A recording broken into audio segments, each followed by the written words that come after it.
And now, back to the pregame show with Mad Dog and John on 97.9 FM, KPODFM.com, and DelNorthSports.com. Broadcasting live with Warrior Pride. Welcome back to Michael and Field, where just a few minutes ago, Del Norte High's junior varsity captured a 34-0 win over Yreka to improve to 2-0 on the young season.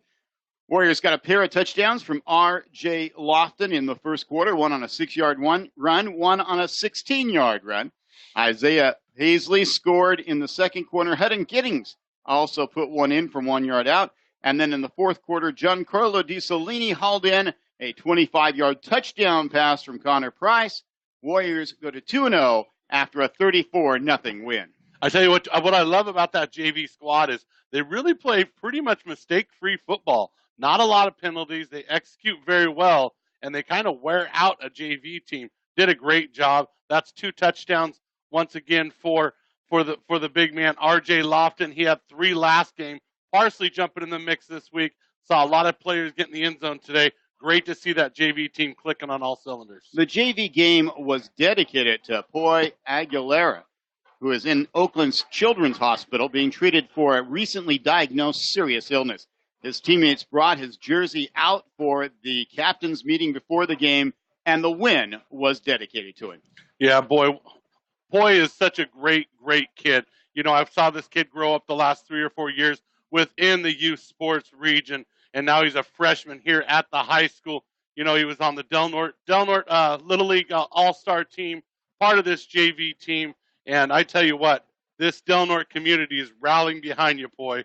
And I know you're listening down at the hospital, so from John Pritchett, Mad Dog, and all the Warrior faithful, good luck and get better soon. Get well right away. That's an order. That's an order from up here in the press box.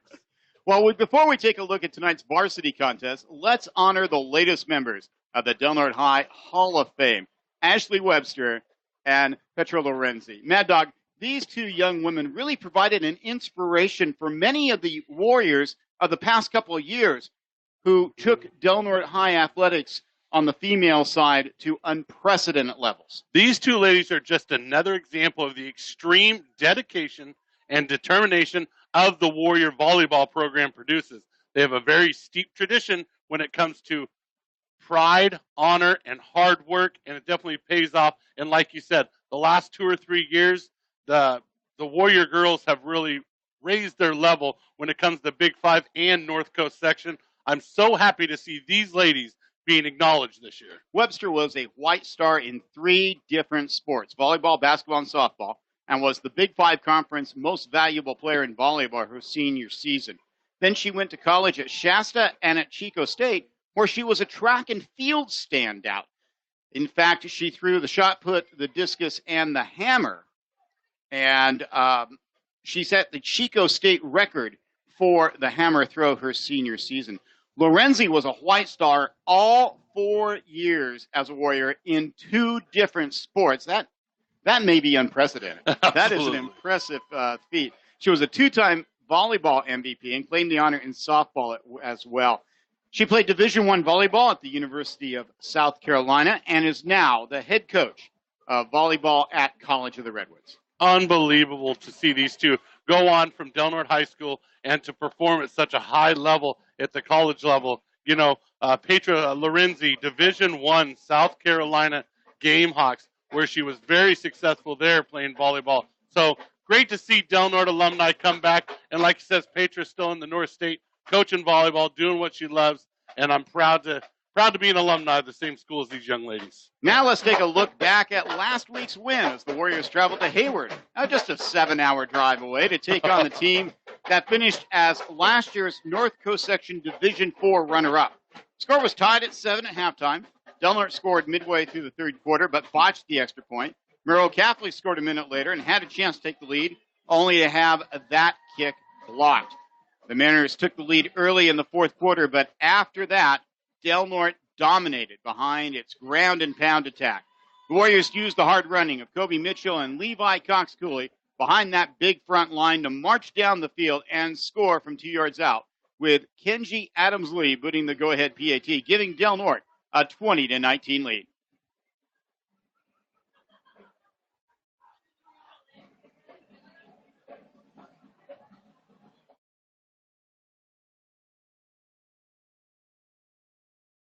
Del Norte's defense, sorry about that. That was supposed to be Mitchell scoring a touchdown.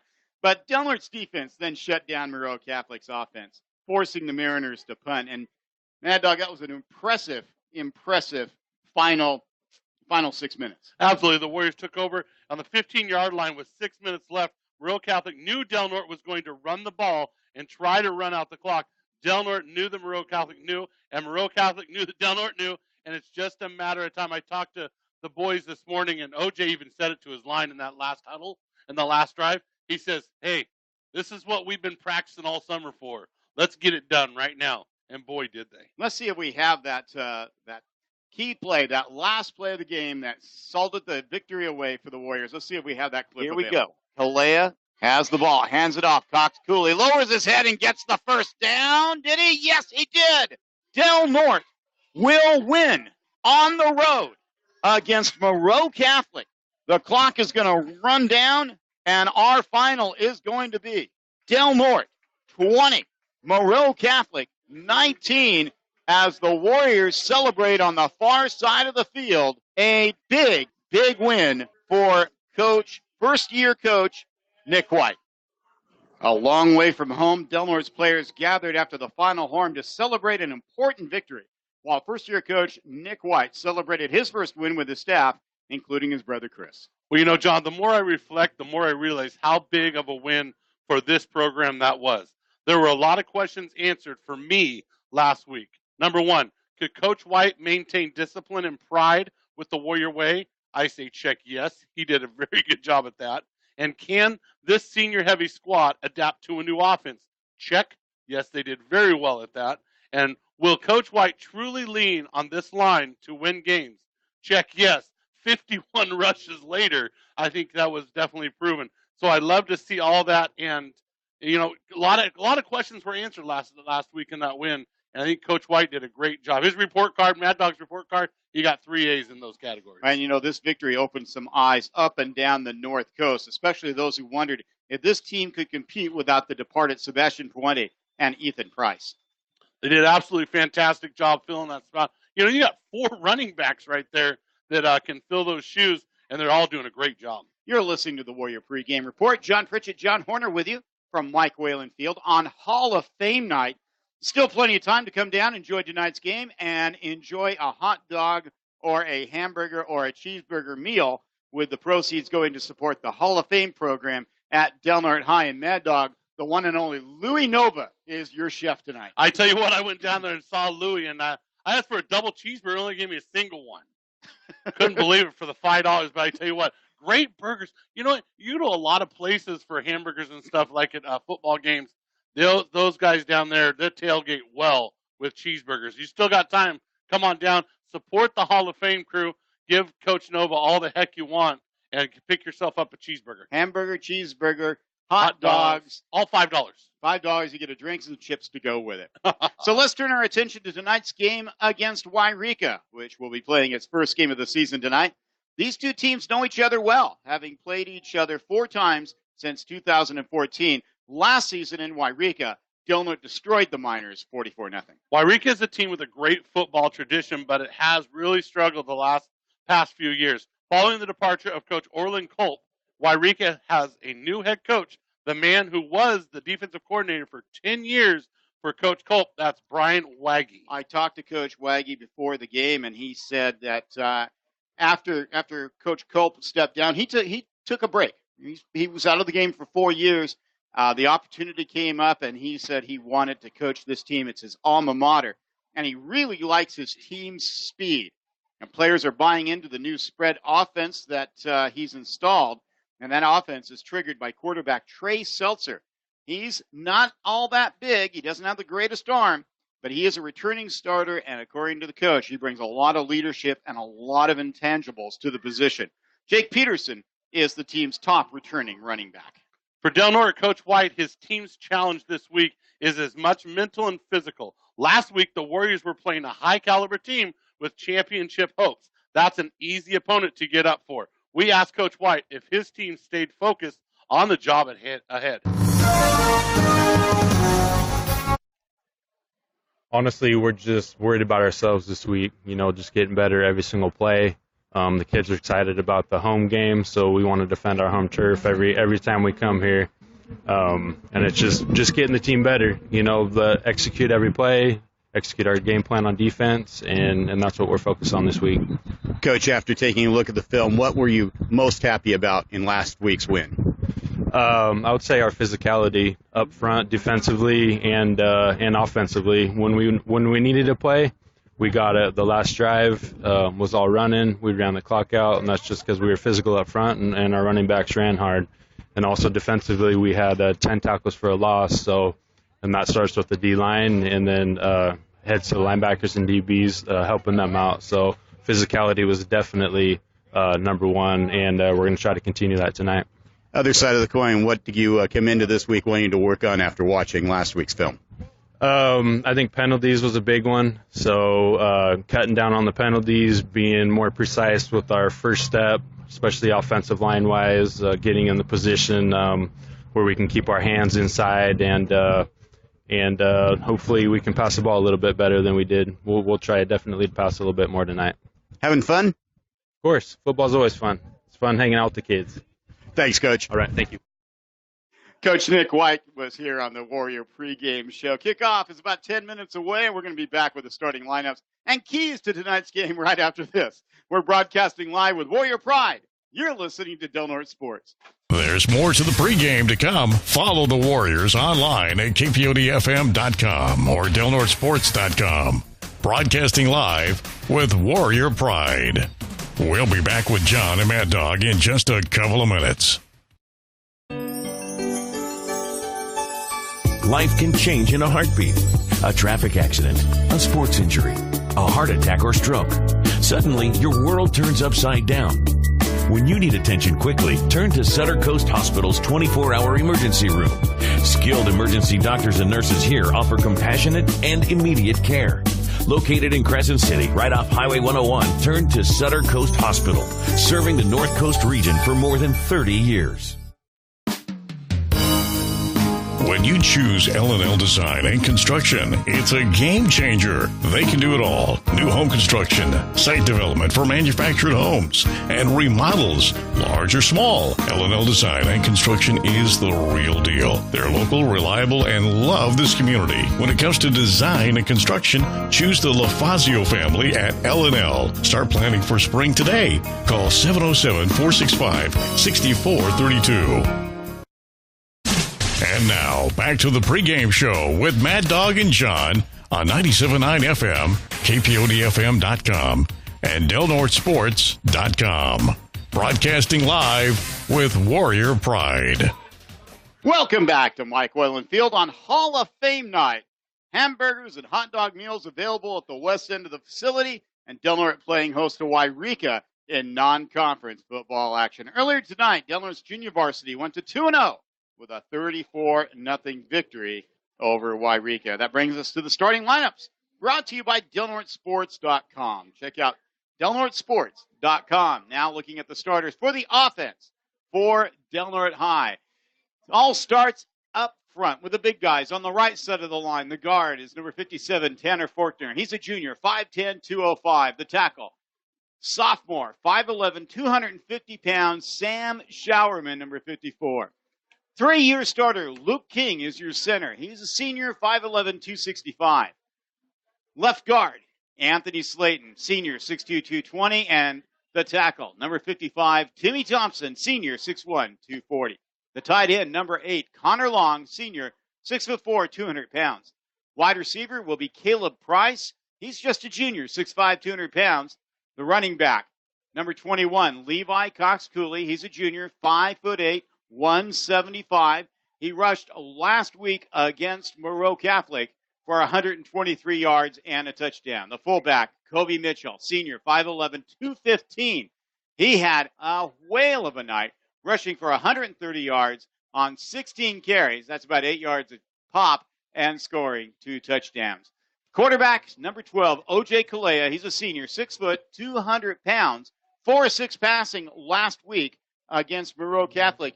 And, Mad Dog, we expect the Warriors to put the ball up in the air more tonight than they did a week ago. Talking to Coach White, you almost had to run the ball last week to maintain that Monroe Catholic team. You had to run the ball to win last week. He's thinking maybe in this game tonight, they might not have to depend on the run as much. They might be able to get OJ a little bit more confidence, maybe get him out on a bootleg, out on a little play action, and get him a little confidence going through the air. Taking a look at Del Norte starters on the defensive side of the ball. The ends are Kobe Mitchell and Timmy Thompson. The tackles inside are Showerman and Luke King. The outside linebackers, Levi Cox-Cooley and Chase Blackburn. Expect Chase Blackburn to see quite a few carries tonight as well on the offensive side of the ball. The inside linebackers, Faulkner and Slayton. The cornerback is Nick Freeman. He's a senior, 6 foot, 175. The other cornerback, Gio Gonzalez. He's a senior, 5'7", 165. On offense, he'll be spending some time at wide receiver, and he'll probably get the carry of the ball a few times as well. The safety is Caleb Price. Kicker is Kenji Adams-Lee. He was 2 for 2 last week on extra points. Anthony Slayton is the deep snapper. O.J. Calais is the holder. Adams-Lee is also the punter. You'll see Blackburn and Cox-Cooley back deep on kickoff returns and as well as punt returns. Del Norte's defense held a team that the year before averaged better than 40 points to just 19 last week. Well, talking to Chase Blackburn this morning, he said that defensive effort they put in last week was unbelievable. He said they even did better than he thought they would. But he said that's what happens when you prepare for a team. He says we started prepping against that team in June. He said June and July. He says we were well prepared for him. And the middle linebackers, Chase said he couldn't thank them anymore. Faulkner and Slayton in there with their IQ of making sure people in the right spots. Man, Chase said it's so much fun to play with that linebacking crew. It showed last week. Talking to Chase tonight, it's going to be all about stopping the run. And we're going to see a lot of 8-man fronts by the Warriors in the box tonight. Let's take a look at last week's results and this week's game. So while Del Norte was knocking off the Division IV runner-up from last season, the Division IV champion was getting knocked off as well, as Fortuna lost big to Cardinal Newman 38-0. Also going down to defeat was Yreka, which fell to a very good placer team, 40-27. St. Bernard's, like the Warriors, were victorious, handling El Molino 36-7. Well, both Yreka and Fortuna are replacing some real standouts. The Loggers were actually tied late with Placer before giving up a pair of late touchdowns. I promise you that when Del Norte plays those teams at the end of the season, when they count in the Big Five conference standings, both these teams will be vastly improved. We'll see a tale of the tapes this weekend as Cardinal Newman travels to Placer. So it'll be interesting to see how the Yreka Fortuna matchup already. We're going to be able to see some common opponents already. In action tonight, Windsor is at Yreka, Fortuna is at Miramani, and St. Bernard's is at Hoopa Valley. Tough situation for those Warriors. They had to cancel their season opener last week because of lack of players.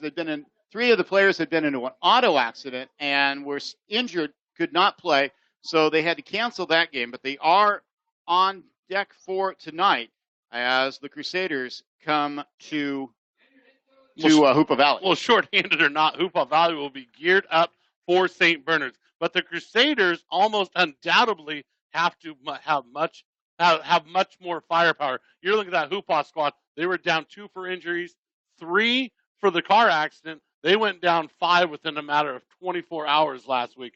I'm not sure how many of them healed up or were able to come back, but they're going to need everything they got against a very high-powered offense of St. Bernard's. Brookings Harbor will open its season next week at home against Gold Beach if Gold Beach can get enough players. There was some question about that earlier this fall. And Mad Dog, maybe we can talk soon about the challenge many schools are having, including Del Norte, of fielding adequate numbers for 11-man football. Well, I tell you, when it really comes down to football, it's the concussion situation, and it's a lot. I'll be honest with you, especially with pro athletes, high school, where they're working out a lot more often, and they're getting a lot stronger, a lot faster, a lot of injuries, but at the same time, they're getting stronger with their bones too. So I think it's kind of a give and take situation.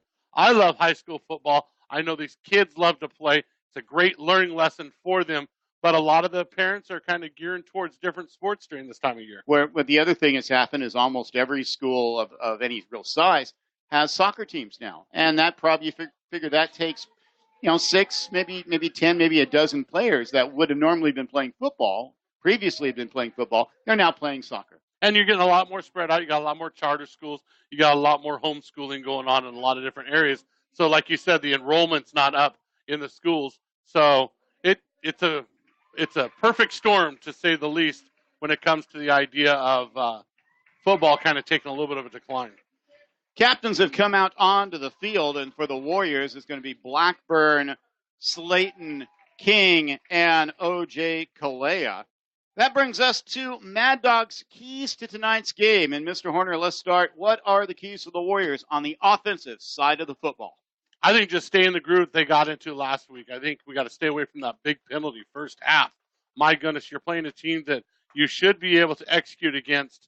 I would like to see mistake-free football from this Warrior team tonight, especially up front. I kind of hold them to a higher standard. That senior-driven front line needs to stay away from the holds, drive their players, and open up some holes for the plethora of running backs. A big word from you there, Pritchett. Yeah, you used a plethora of big words. Last week, 9 penalties for 95 yards. In the first half alone, they gave up a whole field just in penalties the first half. Just 2 penalties total in the second half, and those came basically back-to-back early. Give credit to Del Norte's coaching staff and its players for making the adjustment it had to make. It was unbelievable in that aspect. I talked to OJ this morning, and he said that halftime wasn't too pleasant in the locker room in a lot of different ways in that aspect. But like you said, the coaching staff sticking with and understanding it's the first game, not stressing out too much, and what a great job by the senior-led team to make the adjustments and stay away from the penalties in the second half. Keys to the game for the Warriors on the defensive side of the ball. Attack the ball. Everything's going to happen I believe everything will happen in between the hash marks, in between the box for Yreka. If Del Norte can blitz up the middle and cause havoc in that backfield, it could be a really, really long night for Yreka. Field looks great. Thank you so much, crew, for putting the numbers on the field. That is so appreciated. The Del Norte High School Marching Band is taking position here at Mike Whalen Field. And in a few moments, we're going to have our national anthem, the Star Spangled Banner, here at Mike Whalen Field, Crescent City, California, the home opener for the Warriors. Ladies and gentlemen, the Del Norte High School Marching Band.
64 degrees outside, not a cloud in the sky, no wind whatsoever. If you are home in Crescent City, why are you there? Get out here to Mike Whalen Field on Hall of Fame night. Enjoy a hamburger with the money going to support the Hall of Fame project.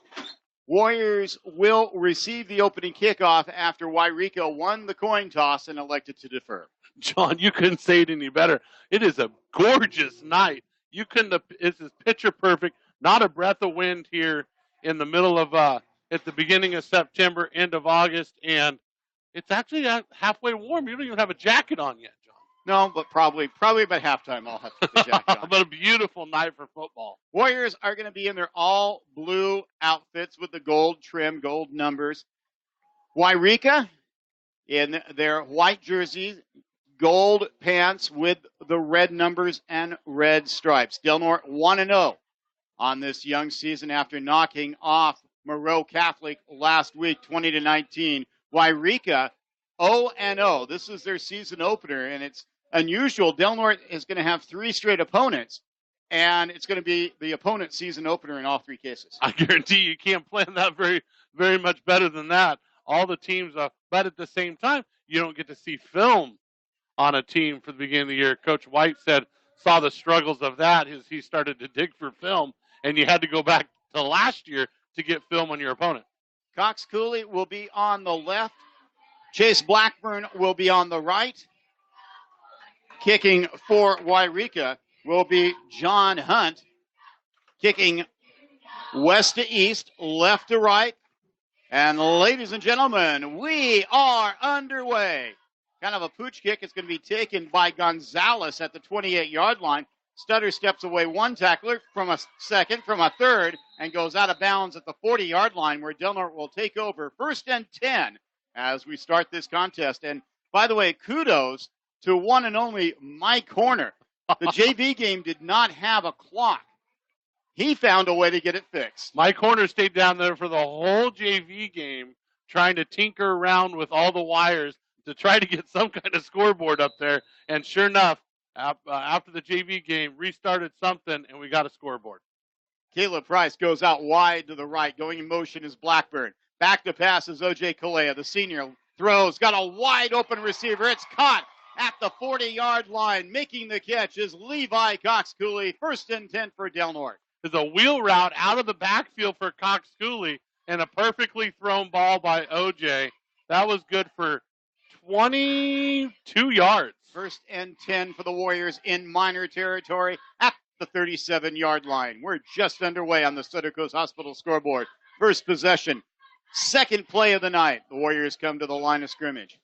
Man in motion. It's Levi Cox Cooley. He gets away from 1 tackler deep in the backfield, coming around the left side, squares his shoulders, cuts back again, and dives forward to almost the 25-yard line. What looked like going to be a 5-yard loss turns into a 1st down. Broke 3 tackles, cut it back against the grain, back uphill towards the middle of the field, and is going to pick up 10 yards. 1st and 10, the ball now at the Yreka 26-yard line. Terrific run by the junior. Just his 2nd varsity start.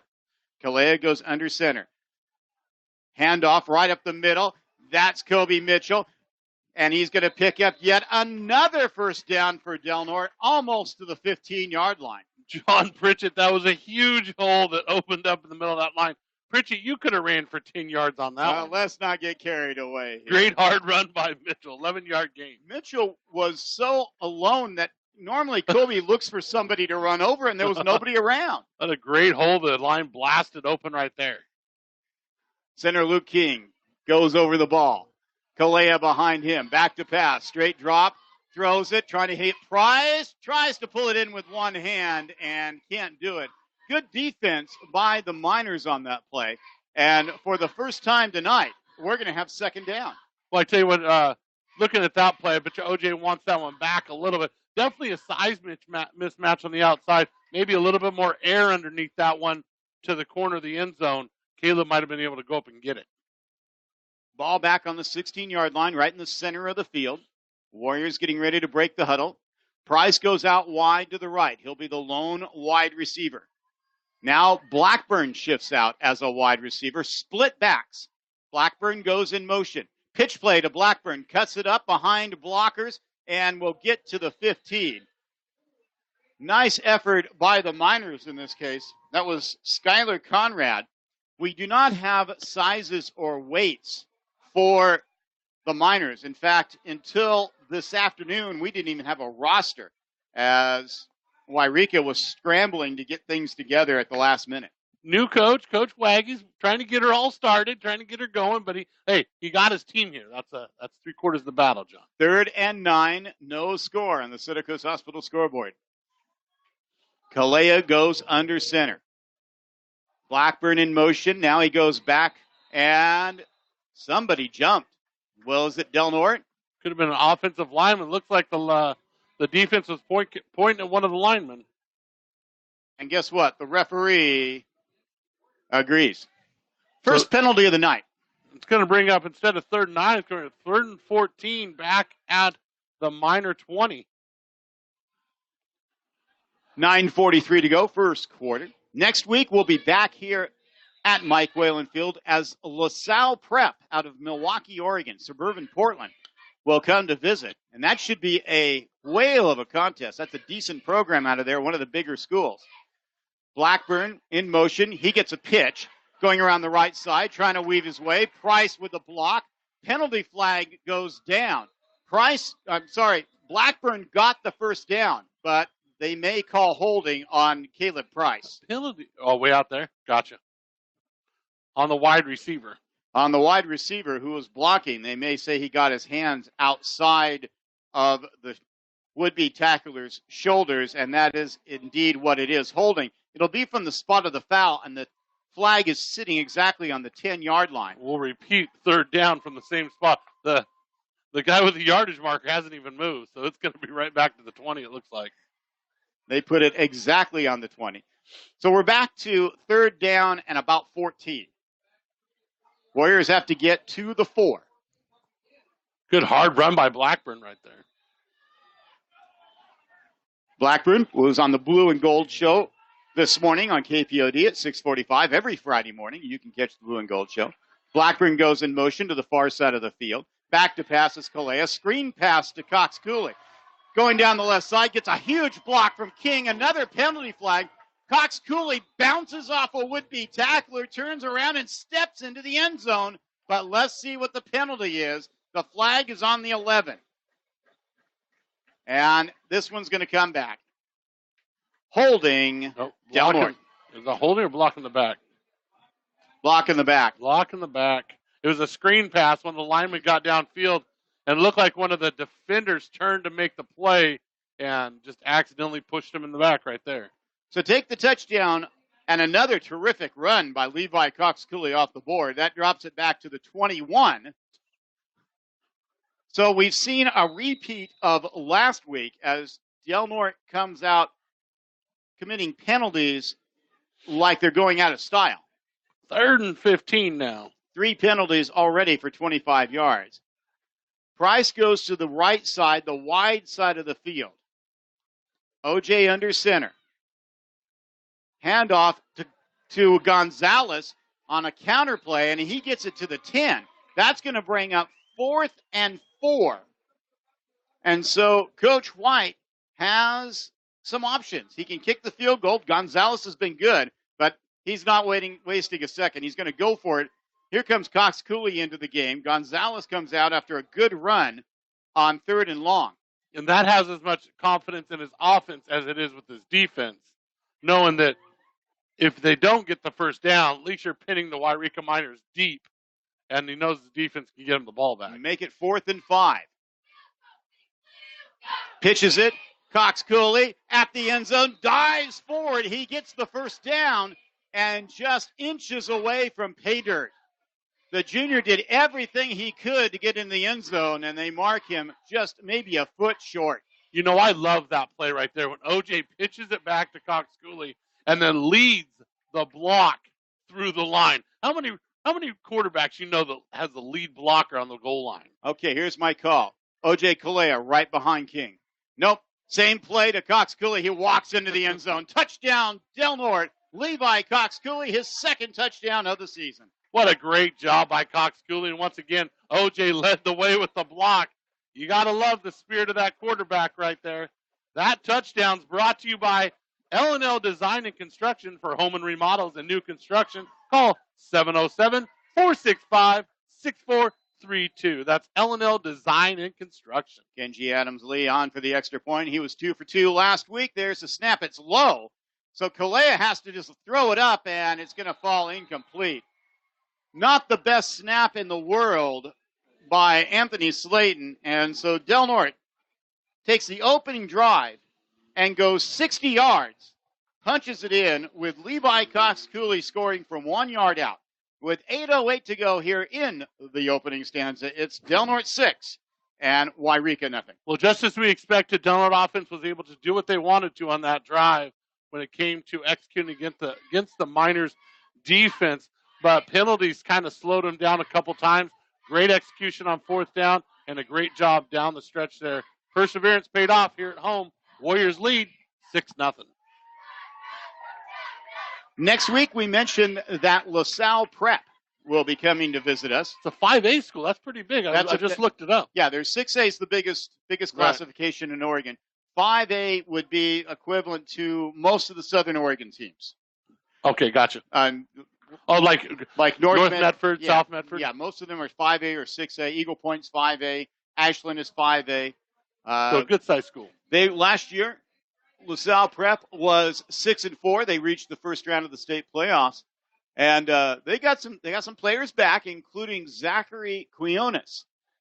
He was a second-team all-conference offensive lineman, 6 foot, 295. It's not often Luke King looks up and goes, "Man, that's a big guy." And I watched some film on him from last year. They played majority of their games on turf. It'll be very interesting to see them come to Mike Whalen Field where it's uphill, downhill from the hash marks. Here comes Kenji Adams-Lee with the kickoff. He gives it a boot, kind of a high kick that's going to bound and taken at about the 30, 25, and they get it to the 30. Taking it was Jake Peterson. We're going to see a lot of him tonight at running back for the Miners, who will get their first shot on offense after the Warriors took the opening drive 60 yards for a score. 6-0 our score on the Santa Cruz Hospital scoreboard. 8:05 to go first quarter. Ball's going to be at the 31-yard line. 1st and 10 for Yreka. It'll be interesting to see the Warriors. I'm guessing we're going to put a lot of pressure up the middle off the get-go here. We'll see if the Miners can handle the pressure. The quarterback is Trey Setzer. He is not a big guy. He's back in the shotgun, gets it, hands it off to the first man through, and it's going to be a loss on the play. Peterson carried the ball. Making the tackle for the Warriors was Blackburn, and it's a loss of 2, and make it 2nd and 12, ball back at the 28-yard line. It's almost like I've watched Coach Fazio coach before. Yeah. Did you see Blackburn or Slayton and Faulkner are slanting, and they're going to come get them right up the middle. Setzer waiting for the snap. Puts Peterson on his right side now.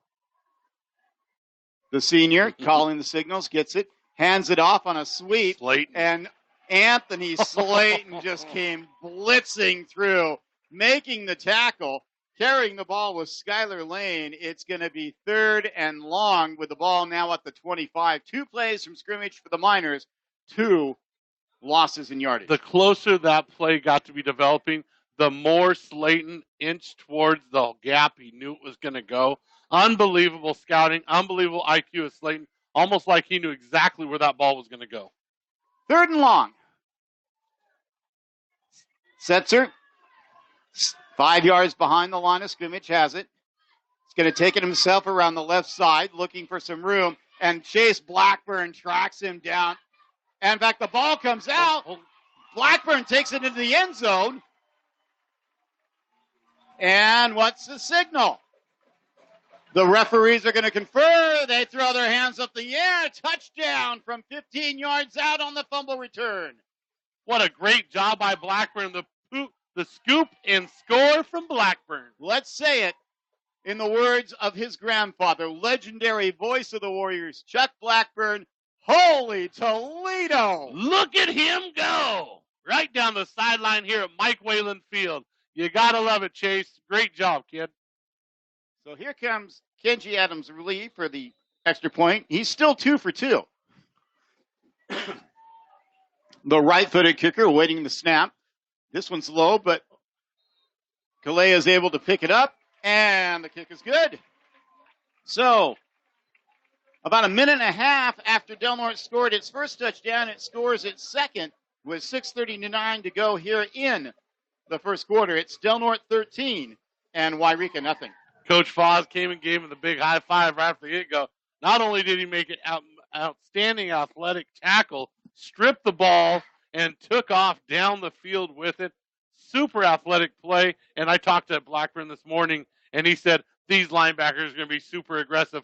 That was 3 back-to-back-to-back plays. We had linebackers in the backfield making great plays. That touchdown brought to you by LNL Design and Construction for home remodels and new construction. Call 707-465-6432. That's LNL Design and Construction. Boy, Mr. Pritchett, you couldn't ask for the Warriors to start any better here at home at Mike Whalen Field tonight. The first defensive touchdown of the season for Del Norte. Warriors have yet to commit a turnover in 4.5 quarters. Here comes Kenji Adams-Lee to kick off from the 40. Del Norte kicking from east to west. Back deep is Peterson as well as Anthony Carrillo. There's the kick, and it's going to be Carrillo. Nope, it's taken by an up man at the 25, cut in front of Carrillo. He's going to get it to about the 35. Scrum still going on, and finally about 7 or 8 players of different uniform colors toppled over like a redwood tree. And it's going to be 1st and 10. Interesting to see what Coach Waggy can do here offensively. See if he can get something started here for this minor team. First 3 plays, all for losses.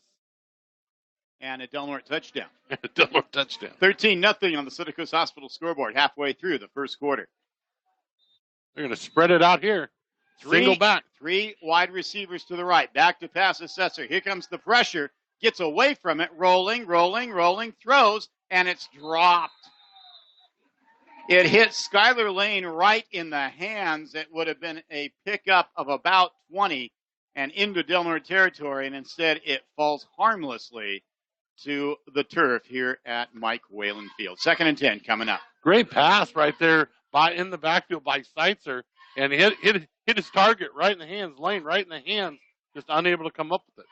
Coach Waggy of Yreka said he really likes this quarterback, although he's not the prototype quarterback, but he throws a pretty good ball, and he's an excellent leader. 3 receivers to the right again, the wide side of the field. Back to pass, looking, throws over the middle.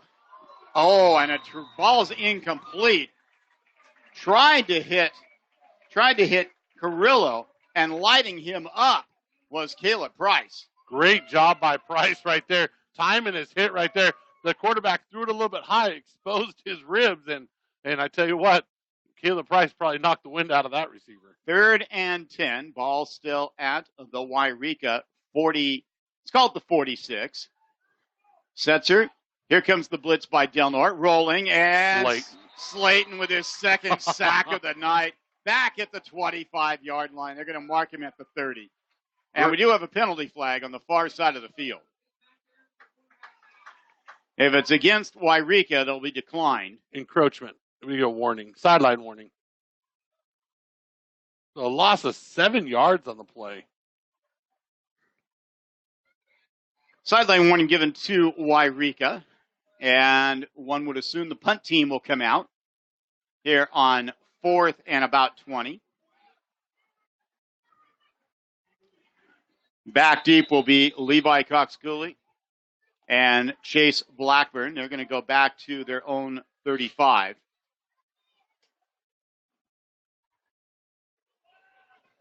Waiting for the snap on the punt. Let's see what kind of pressure Del Norte brings. They're going to bring it. Gets it off. It's going to be taken by Cox-Cooley on a bounce at his own 39-yard line. Brings it out to the right. Splits a tackle. Gets past midfield. Goes down the sideline and gets tripped up by possibly the last man. And a penalty flag flies real late. It's on about the Yreka 30-yard line. It's on the sideline again. So I don't know if somebody said something or if there was a little extracurricular activity. Well, let's find out. That was a great run, great block by Blackburn to free open Cox-Cooley around the end.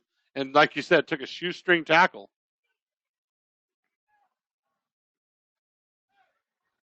33-yard return. And unsportsmanlike conduct penalty against the Warriors.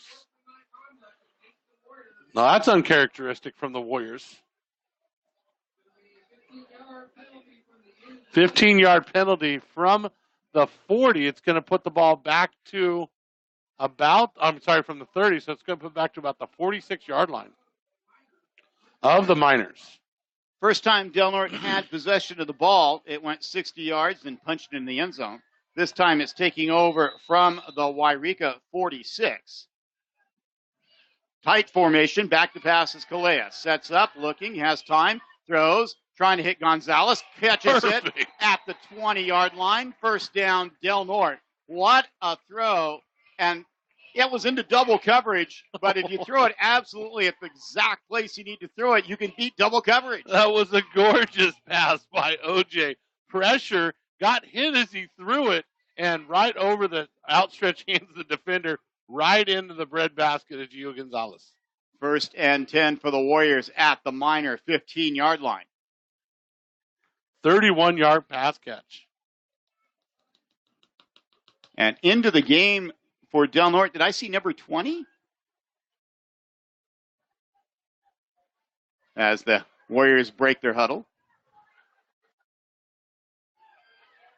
Must have been 28.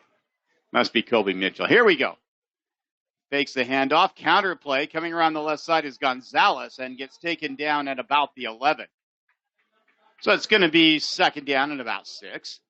Warriors leading 13-0. 4:50 to go first quarter on the Sutter Coast Hospital scoreboard. John Pritchett, John Horner with you here at Mike Whalen Field on KPOD Crescent City, 97.9 FM, and on DelNorteSports.com.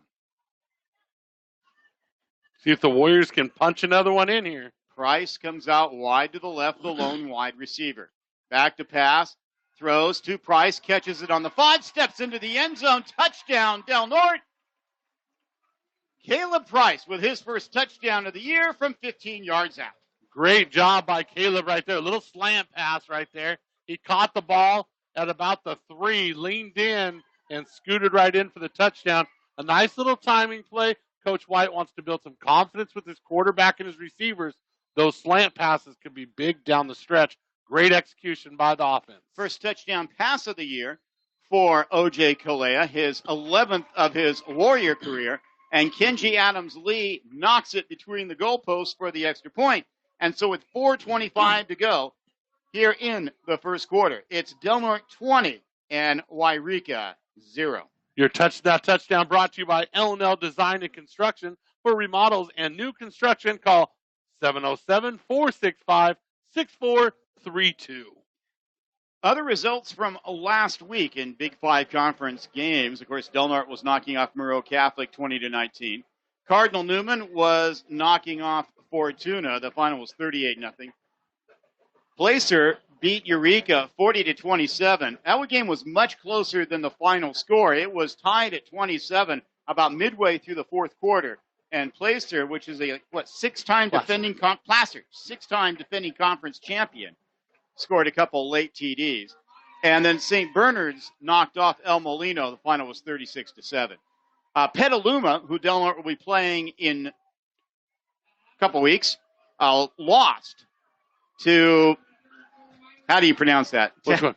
Tampalinas. Tampalinas. Thank you very much. The final of that was 27-19. Yreka, LaSalle Prep, Mazama, and Trinity, all future Del Norte opponents, had last week off. Well, John, kind of what we expected from the Warriors, but I expected the Yreka Miners to put a little bit more of an offensive effort out. They haven't got a positive gain from the line of scrimmage yet. Ground ball kickoff, and it's bobbled around for a while, but finally the Miners are able to track it down. Faulkner almost got in there and got that one. As Nicholas Foley was finally able to find a handle of that football. Faulkner was going to sniff that one out. Did you see him come flying through the middle?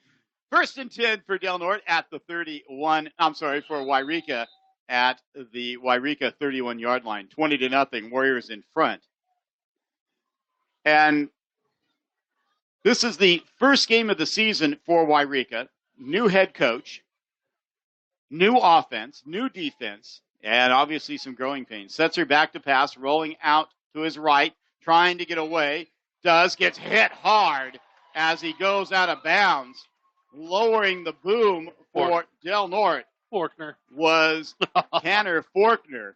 And Setzer comes up a little gimpy as Forkner at 2:05. Everything is either muscle or bone. Really lowered the boom. It's going to be ruled as an incomplete pass. Ball back at the 31-yard line, 2nd and 10. You thought you shaked it when you got away from Slayton in the backfield, but here comes your other middle linebacker, Forkner, to finish it off. Man coming in motion.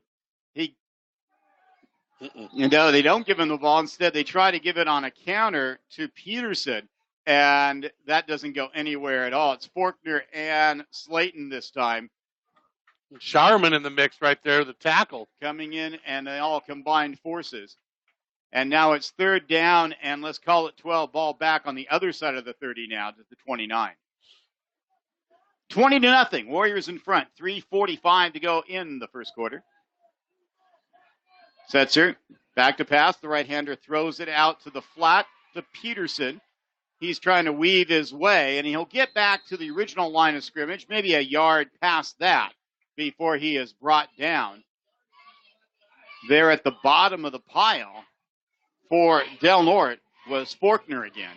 First positive play from the line of scrimmage for the Miners. 5-yard gain on the play. 4th down coming up.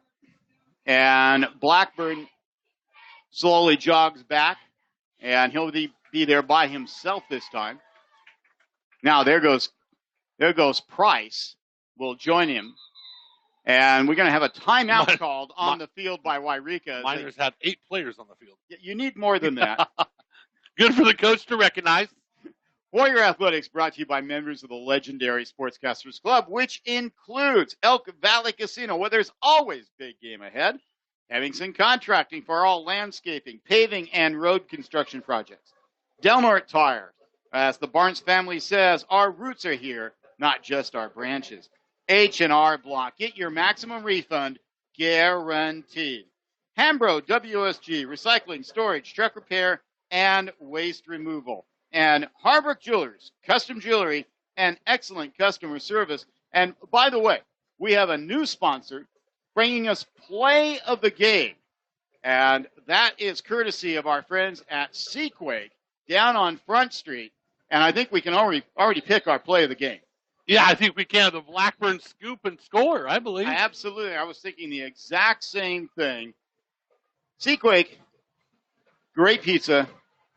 Great wings. Salads. Great curds. I love the kabocha tea. I do too. Kabocha tea. I like the root beer too. Good root beer. We should go there after the game. We should, well, except I got something else I have to do. So here more comes, important than Sequake? Well, it has to do with Warrior football. Here's the snap. Rugby-style kick. Going to be fielded by Cox Cooley at the 38, and he takes a knee. And I think that was more out of mercy, maybe? Yeah. Not quite sure. I don't think he was confused. He went down on a knee. He did.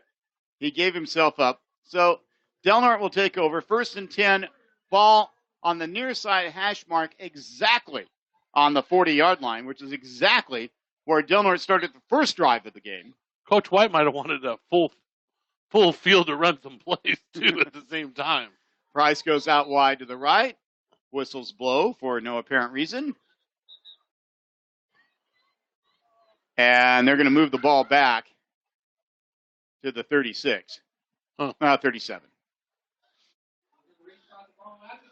So here we go. 2:49 to go here in the first quarter. Warriors up 20-0.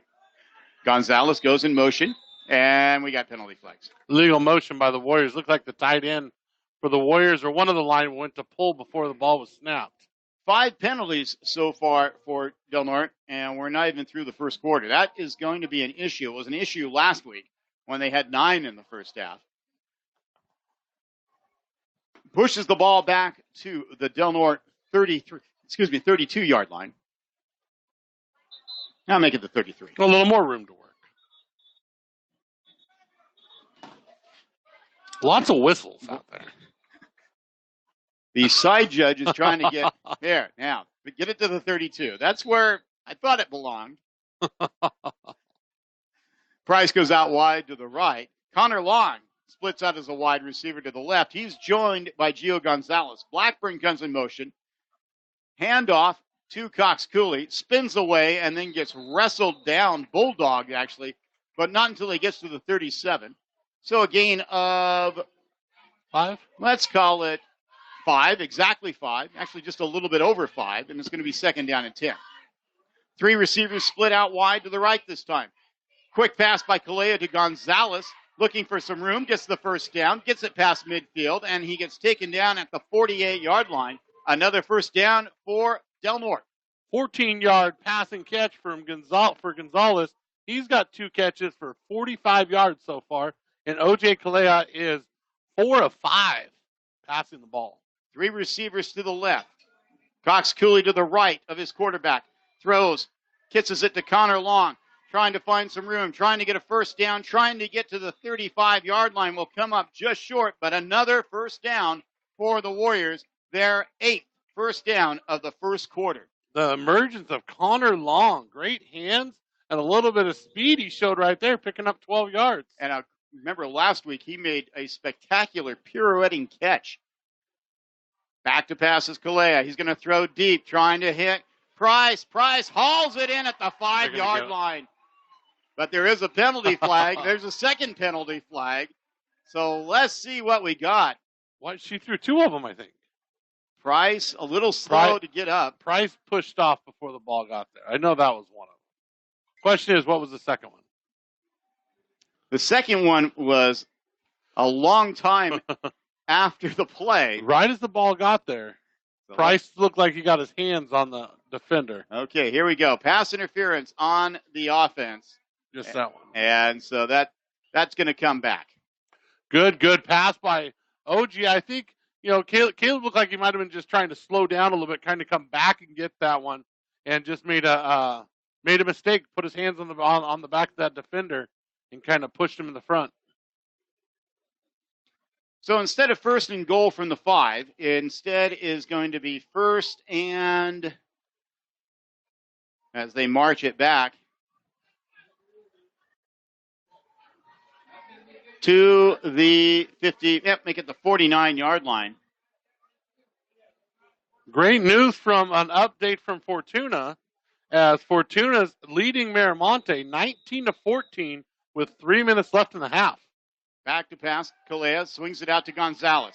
Trying to get around a tackler, he does. Great block by Connor Long, and Gonzalez gets knocked out of bounds at the 28 or so, but what a block by Long as he just teed up the minor and knocked him out of bounds. Oh, my goodness. Was that Gonzalez with the carry? That was Gonzalez with the catch. Yeah. And it's going to be 2nd and 1. 22 yards. Gonzalez goes in motion. Handoff. No, fake the handoff. And it's going to be Kalea taking it himself, and he's going to get dragged down for a loss of 3 on the play. I guess OJ probably should have gave that one up. And now it's going to be 3rd down, and let's call it 4. No huddle by the Warriors as everyone looking to the sideline to offensive coordinator Chris White. And Kalea goes into the shotgun, puts a man in motion, and we got motion. Everybody. Well, half the team. I think maybe King missed out. King kind of shook his head right there. I think maybe King missed that one. Well, he wasn't alone. It was about half the team, and then the other half said. Well, I think King forgot to snap it. Everybody else watched the ball. Officials are talking to Connor Long.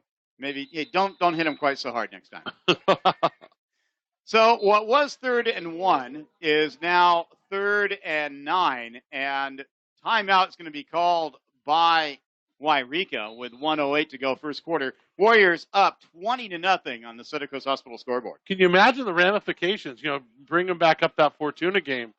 Fortuna up 19-4, up 19-14, going into halftime.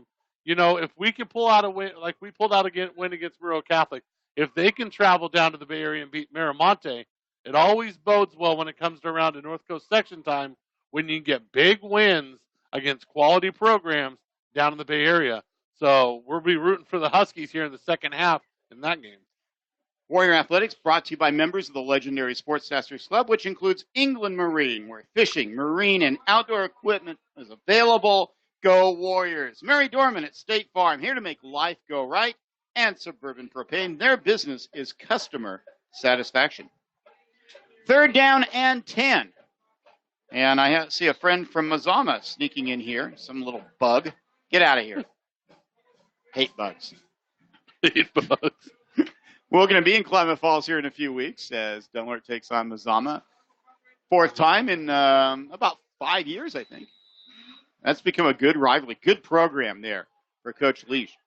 Here we go. Back to passes Kalea. He's looking, throws it out in the flat to Cox Cooley. He's got some room. He's got the 1st down and more right down the middle of the field. Still on his feet and goes into the end zone. Touchdown, Levi Cox Cooley from 36 yards out. What a great job by Cox Cooley right there, and a great play development right there on the screen pass.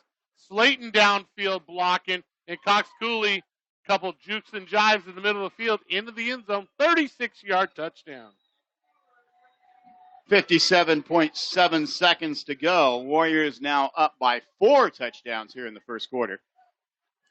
If you're going to get some confidence in OJ, he is 7 of 8 passing so far. 6 of 7 passing so far tonight.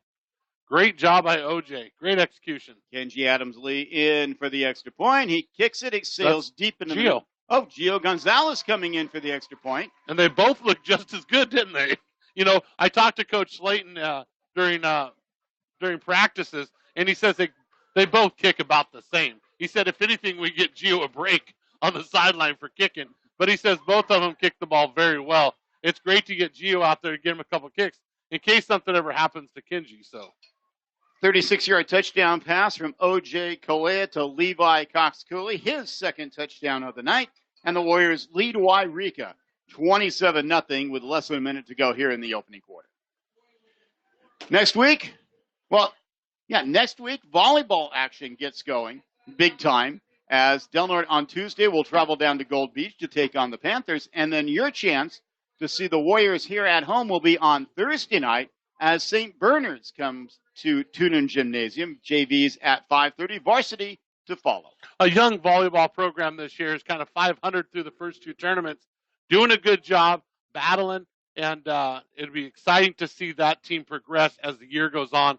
Great program that the Del Norte volleyball team has, so I expect them to keep getting better and better. I'm seeing if the light that I installed last year still has any battery power, and I don't think it does. So we may have to turn on the one light that can cause some issues here.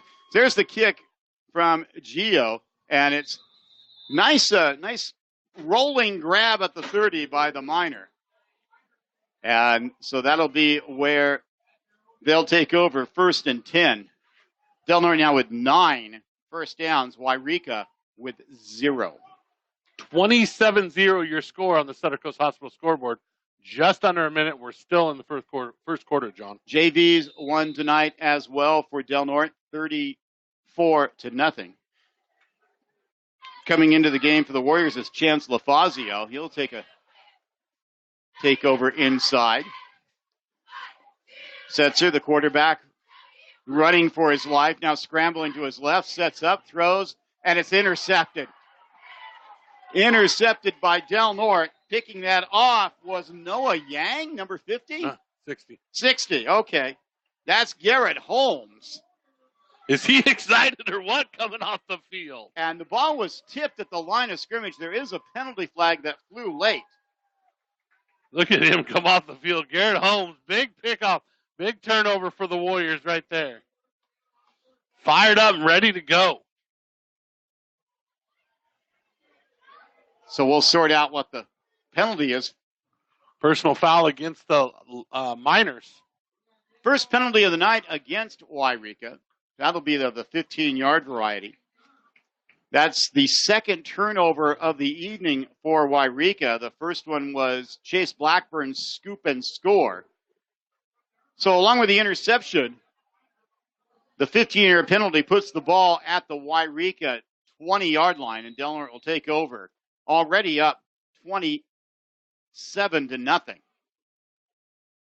Price comes out wide to the right, the wide side of the field. Blackburn gets the ball coming around the left side, cuts it up, weaving his way, avoids one tackle, avoids another, and gets brought down at about the 7-yard line. First down, Del Norte. Down to the 3-yard line, Mr. Pritchett. 3. 17-yard carry by Blackburn. You are correct, sir. It's going to be first and goal, the 10th first down of the night for the Warriors. Put it at the 4. And the Warriors will try to get off one last play and score for the 5th time tonight on the west end of the field on an absolutely Chamber of Commerce night here in Crescent City. The Chamber of Commerce. Kalea goes under center. Man comes in motion. He gets it. It's Blackburn again. And he's dragging tacklers with him, and he comes up about a yard short of the goal line. And that will bring an end to the first quarter. One utterly dominated by Del Norte. We'll go to the other end of the field with the Warriors leading 27-0. We're broadcasting live with Warrior Pride. You're listening to Del Norte Sports. It's time now for the Warrior of the Week. And it's brought to you by Lisa McCowan, State Farm Insurance. Call Lisa when you want great service and State Farm Insurance. And now, the Warrior of the Week. Your Lisa McCowan State Farm Insurance Athlete of the Week is Kobe Mitchell of the Del Norte High football team. The senior played a critical role both offensively and defensively as the Warriors upset Monroe Catholic last week. Playing on the road, Mitchell dominated in the second half, rushing for 120 yards in the final 2 quarters as Del Norte wore down the home team. On defense, he led a spirited effort, holding a team that averaged more than 40 points a game last season to just 3 touchdowns. The final score in the season opener, Del Norte 20, Monroe Catholic 19. Kobe Mitchell, your Lisa McCowan State Farm Insurance Athlete of the Week. And this has been your Warrior of the Week. And it's brought to you by Lisa McCowan, State Farm Insurance. Call Lisa when you want great service and State Farm Insurance. And that is your Warrior of the Week.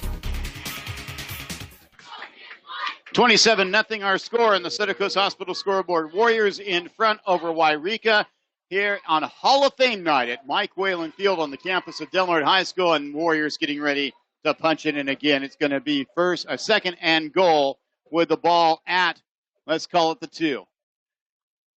Taking it is, it's a touchdown Del Norte. I'm not sure if it was Blackburn or whether it was Kalea. It is Kalea with his first touchdown run of the season. Great job by OJ. Faked the handoff and just followed his fullback right into the hole and just leaned over. Touchdown, OJ Kalea. And that makes it 35-0. 34-0. 33 right now. 27 plus 6 is 33. Here on the opening play of the second quarter. Here in for the extra point. That's Gonzalez, who kicks it a mile high, but he kicks it between the uprights, and just like that, Del Norte now is up 34-0. And that touchdown brought to you by L&L Design and Construction. For home and remodels and new construction, call 707-465-6432. That's L&L Design and Construction. Warrior Athletics brought to you by Center Coast Hospital, Lisa McCowan of State Farm Insurance, Hayuchi Hamlet, L&L Design and Construction, Coast Central Credit Union, Freeman Rock, Seaquake, and by members of the legendary Sportscasters Club, which includes Curry Equipment, your one-stop shop for power equipment in Crescent City and in Brookings. Crescent City Glass. If it's glass, they work with it. Serving you since 1947. Redwood Hotel Casino. Visit Yurok Country. Hotel, restaurant, casino, jet boat tours, and much, much more. That's Redwood Hotel Casino. Stat of the first quarter is going to be Del Norte's passing. 6 of 7 for 138 yards.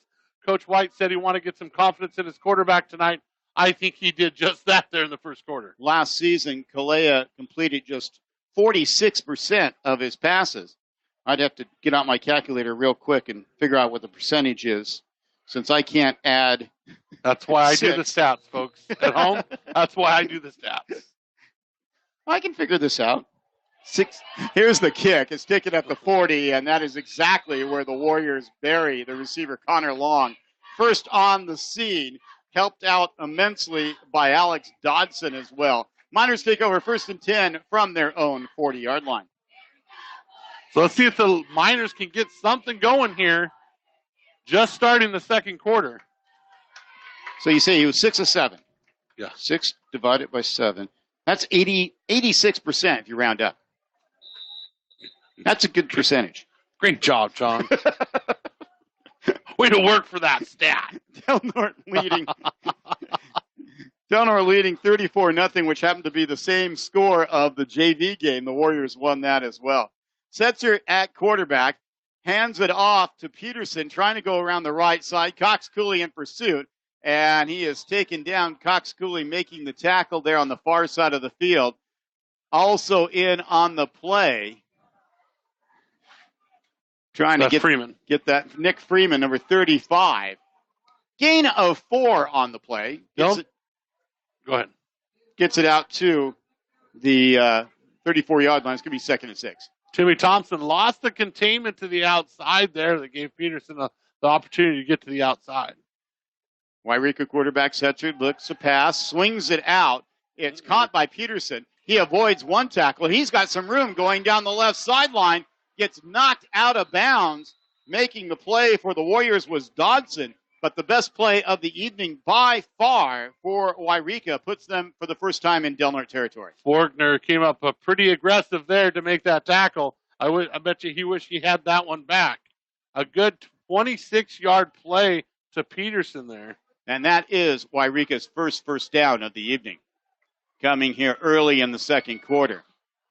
3 receivers to the right, the wide side of the field. Back to pass to Setzer. Sets up, going to throw deep. One-on-one coverage. Jump ball and knocked away, What? and they're going to call pass interference on Price. No, Freeman. Is that Freeman or Price? It's Freeman out there.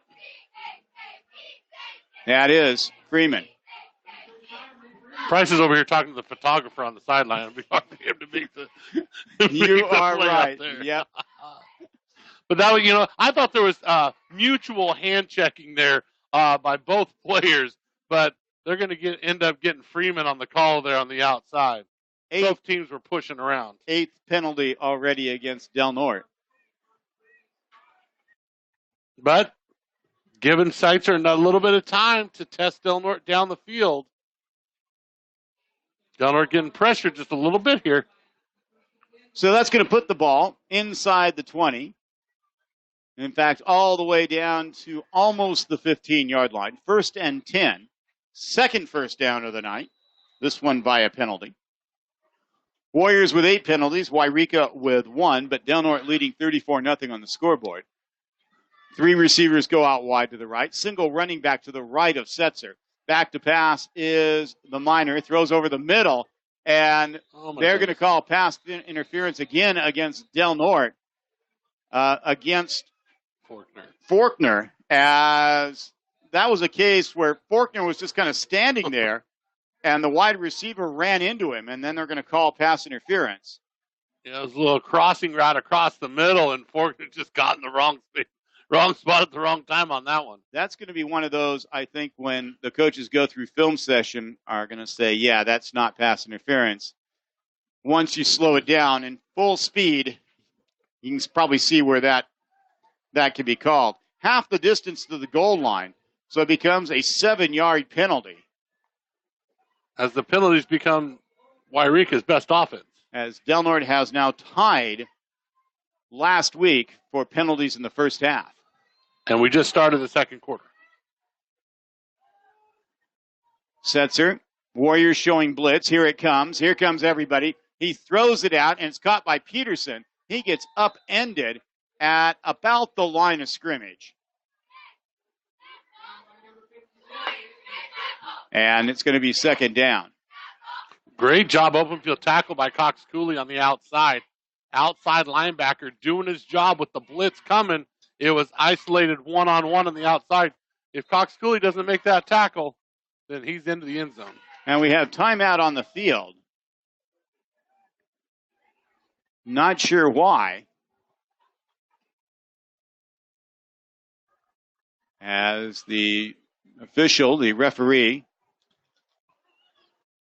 and here comes the side judge all the way down. Let's see.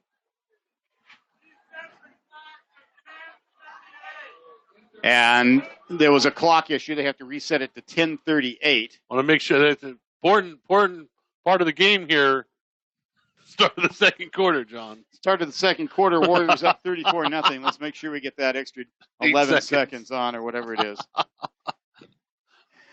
Warrior Athletics brought to you by members of the legendary Sportscasters Club, including Sutter Coast Hospital. Sutter Coast Hospital is here for your care. More John, Napa Auto Parts Store. Count on More John to get you back on the road fast.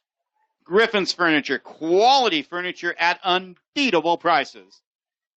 And Main Street Skate and Beaches Boutique, skate shop, jewelry, gifts, and apparel in Brookings. Welcome to the legendary Sportscasters Club, Main Street Skate and Beaches Boutique. Glad to have you a part of that. And if you'd like to take advantage of the absolute best advertising vehicle you can find anywhere, give us a call on Monday at either KPOD or KCRE. Ask to talk to an account executive, and they are going to hook you up. Support Warrior Athletics, support your business at the same time. So here we go again. After the delay. Second down. And 3. Back to pass. Setzer. Pressure comes. Trying to get away. He will not.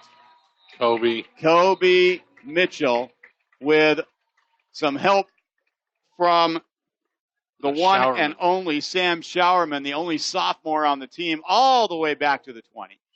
Loss of 10. So what was first and short is now third and long.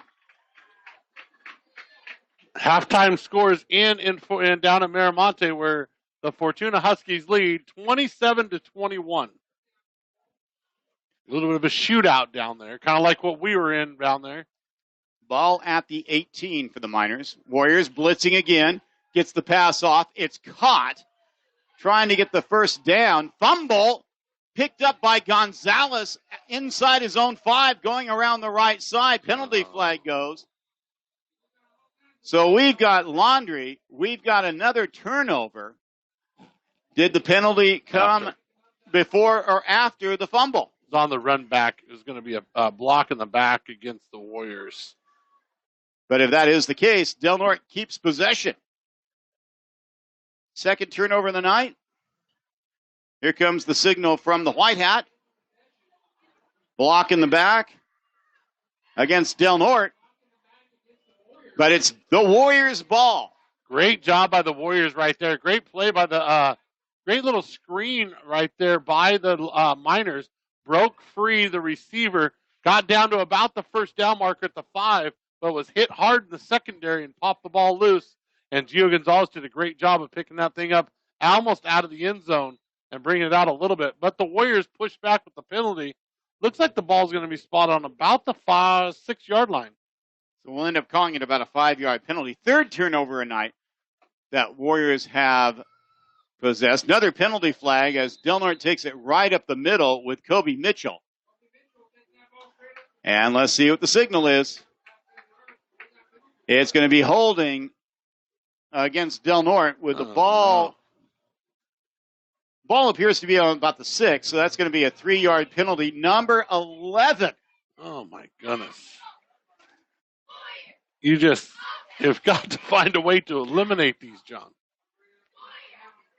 The Warriors were able to escape a bullet by not committing just 2 penalties in the second half against Monroe Catholic last week. And against an outmanned, outgunned team from Yreka this week, it really doesn't matter. Handoff up the middle. Now bring it outside is Cox Cooley, and he'll get it to about the 8. Good for looks like about 4 yards on the play. At least gives him a little bit of breathing room. Be his first carry of the second quarter. It's going to be 2nd and 9. The Warriors were 11 rushes for 71 yards in the first quarter.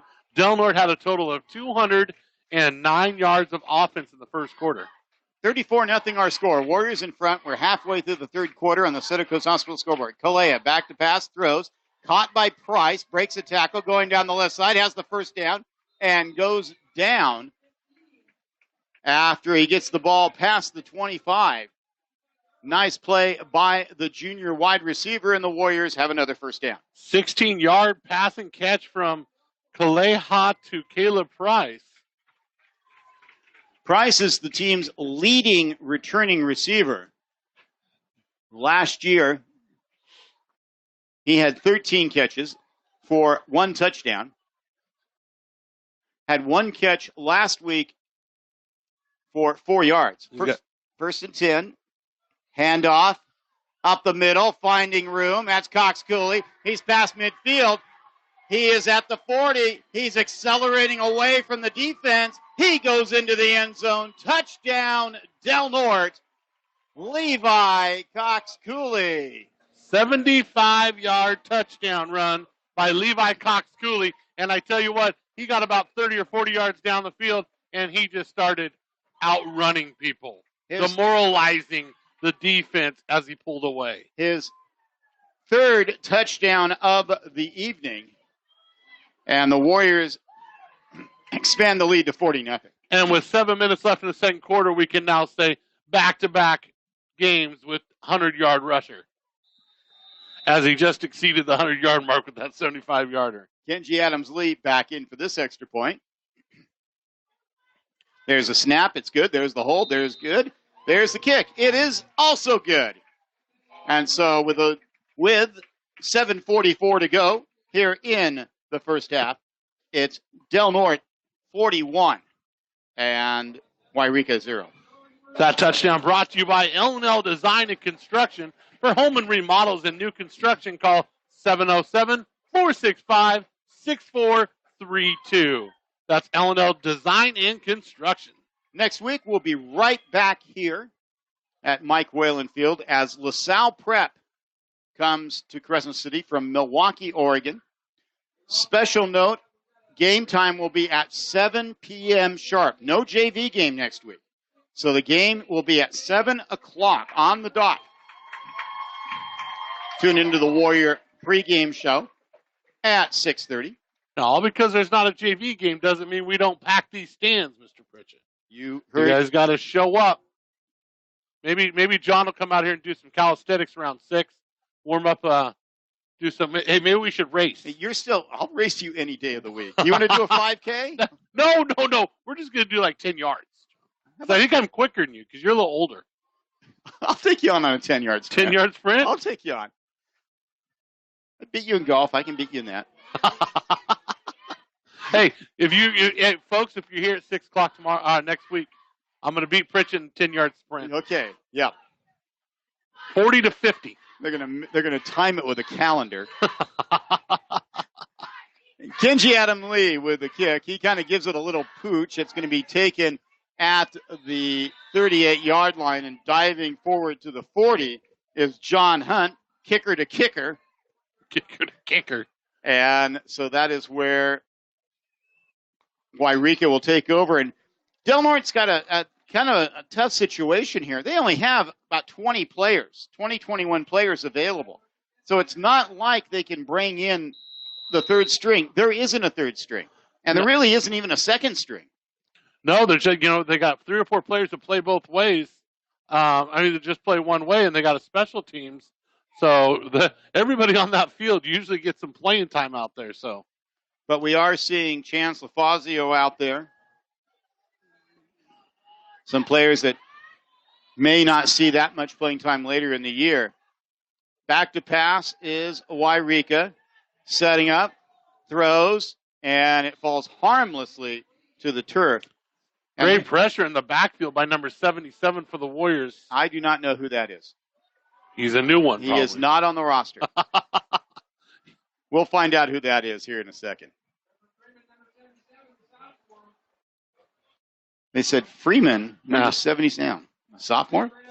I asked the coach if they brought anybody up, and they said no. That would make sense, though, since we don't have him on the roster now. So 2nd and 10, ball still on the Yreka 40. Quarterback is Trey Setzer. He's a returner who's had some moments. Handoff to Peterson, and that's going to lose some more yardage as Del Norte just overwhelming the Yreka offensive line. Making the tackle for the Warriors was Sam Showerman, the solid 250-pound sophomore. Timmy Thompson comes off for the Warriors. Peterson, nothing on the ground tonight. -5 yards on 4 carries. 3rd and 15. Ball back at the 35 after the 5-yard loss. Back to pass. Fumbles it. Still loose. Stumbling around. Using the official as a screen. Throws it up, and it's intercepted by Connor Long. Penalty flags fly everywhere. Connor Long still with the ball. Gets it to the 30. Gets it to the 25, and I cannot believe they are going to call pass interference. But that's what the flags seem to indicate. Long was just standing there waiting for the ball to come up and then jump straight up in the air unless they say somebody else. There was another, I think Freeman was there too from behind. They might say Freeman got to the receiver before the ball got to Connor. Looked to me like everybody was just going for the football. I agree with you. And they're going to have a discussion about this. The white hat and one of the other officials are debating this. So this is not set in stone quite yet. 6:47 to go in the first half. You'll want to stay tuned for the Hiuchi Hamlet halftime report. So here we go. What's going to be the signal? Block in the back against Yreka. Pass interference against Del Norte. Penalties offset. Take the interception off the board, and we're just going to pretend it never happened. Replay 3rd down. Yep. Coach White begging his case. He just went straight up for it. And I have to agree with him. Oh, I agree. Connor Long was by no means part of the pass interference. I have to say it was probably Freeman from behind. Dodson comes out for the Warriors. Kenji Adams-Lee is into the game defensively. Here comes Chance LaFazio. Chance put some good time in last week on the defensive line to give Luke King a break. You know, with Kai Ba out, Chance LaFazio has been a good man to bring in to give some spells out there. Davian Afdal also comes in for the Warriors. Miners 3rd and 15, 3 wide receivers to the right, a single running back to the right of Setzer. Back to pass, straight drop, pressure comes, throws deep, launches it up, and it's almost intercepted again. No penalty flags this time. Making the defensive play for the Warriors Blackburn was Chase Blackburn. Blackburn did a great job timing that one. The Yreka defender actually receiver became the defender as Blackburn almost came down with that thing. 4th down and 15. Punt team would come out on the field, one would imagine. I believe that is Skylar Lane to punt. Back deep will be Blackburn. Let's see if the Warriors bring a lot of pressure. It does not appear they will. And they don't. Rugby-style punt again. And now they're going to run the fake, and it's not going anywhere. No. And it was loss of 7, loss of 8. As I believe that's Tanner Forkner making the play for the Warriors. No, Showerman. I'm sorry. Showerman was not fooled. He stayed home, and now Del Norte takes over. 1st and 10 from the Yreka 26. Sutter Coast Hospital scoreboard. 6:08 left here in the second quarter. Del Norte leading 41-0. First game of the season for Yreka, and it shows. This is a team that went 1-7 last year, and that one win was against Trinity Valley, who went winless. Warriors with the ball. Pitch play coming to the right side.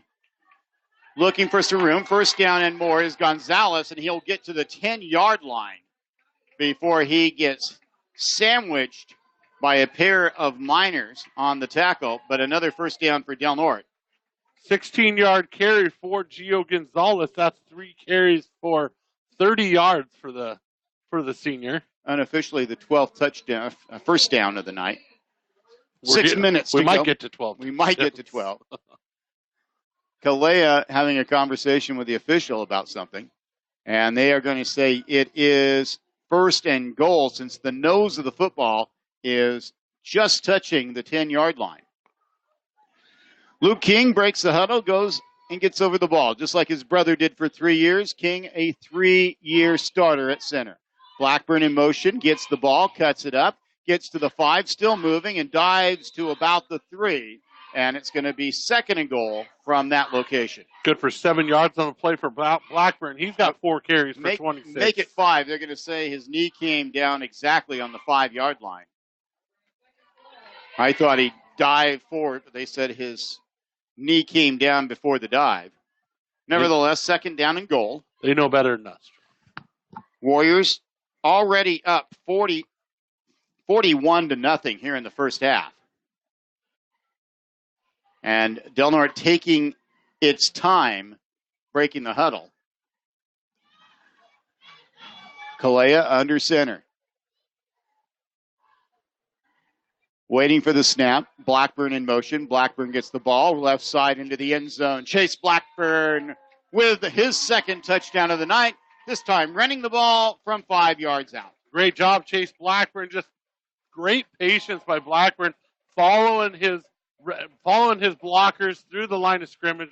4-yard touchdown run. Slayton and Thompson paving the way as Del Norte extends its lead even more. That touchdown brought to you by L&L Design and Construction. For home and remodels and new construction, call 707-465-6432. Here comes the extra point. Looks like Gonzalez in this time. Nope. No, that's Kenji Adams-Lee. And he kicks it through. And the Warriors extend the lead to 48-0. As we expected from the Warriors tonight, being able to handle themselves very well. I expect a little more fight out of the Miners, but like you said, first game of the season, they're learning a new program and a tough situation on the road here at Mike Whalen Field for the Miners tonight. Warriors won last year in Yreka 44-0 under the old head coach. Coach Waggy was defensive coordinator for 10 years under the very successful coach Orland Culp. When Culp stepped down, Waggy decided he wanted to take a break from the game and spent 4 years on the sideline recharging his batteries. And he knows that his team has a long ways to go. This, of course, a senior-dominated Del Norte Warrior club. So the only update we got on Max Prep right now is McKinleyville losing to Willits 6-0. And, of course, we got the Fortuna score at halftime was 27-21. Fortuna leading over Miramonte. So Kenji Adams-Lee will kick off, kicking from left to right. He gives it a big-time boot. They weren't expecting that, and it lands exactly on the goal line. Kenji.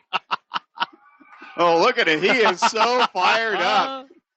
He's skipping and jumping like a third grader playing hopscotch on the sidewalk.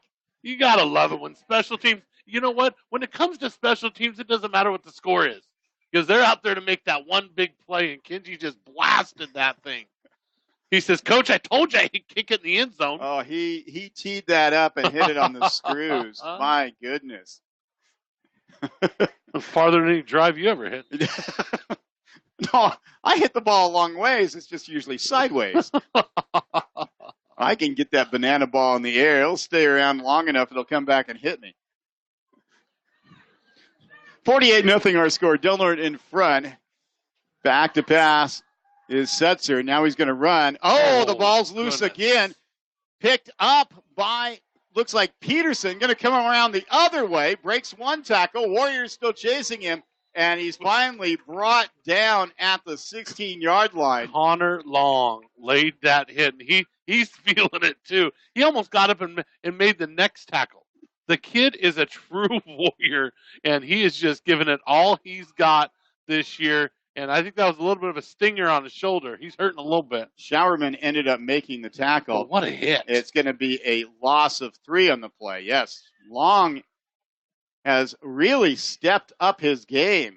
A pedestrian junior season, but in his first 2 games here his senior year. He has been dominant. Back to pass, thrown, and almost intercepted by Connor Long. He knocks it down, and it's going to be 3rd down and 13. The kid's everywhere out there. A very instinctive football player, doing a great job on the outside. Yreka receiver Devin Applewhite, along with Gio Gonzalez, exchanging some. I think they're exchanging laughs because the body language is more one of jocularity than anger. That's a big word. Go look it up. John. 3rd down. Just when I thought I heard them all. Ball on the 15. Back to pass to Setzer. He's going to roll out to his right all the way to the 5. Throws it, and it's intercepted by the Warriors.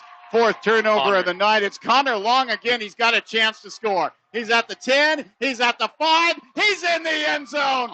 Connor Long from 25 yards out. Connor Long, the man on a mission.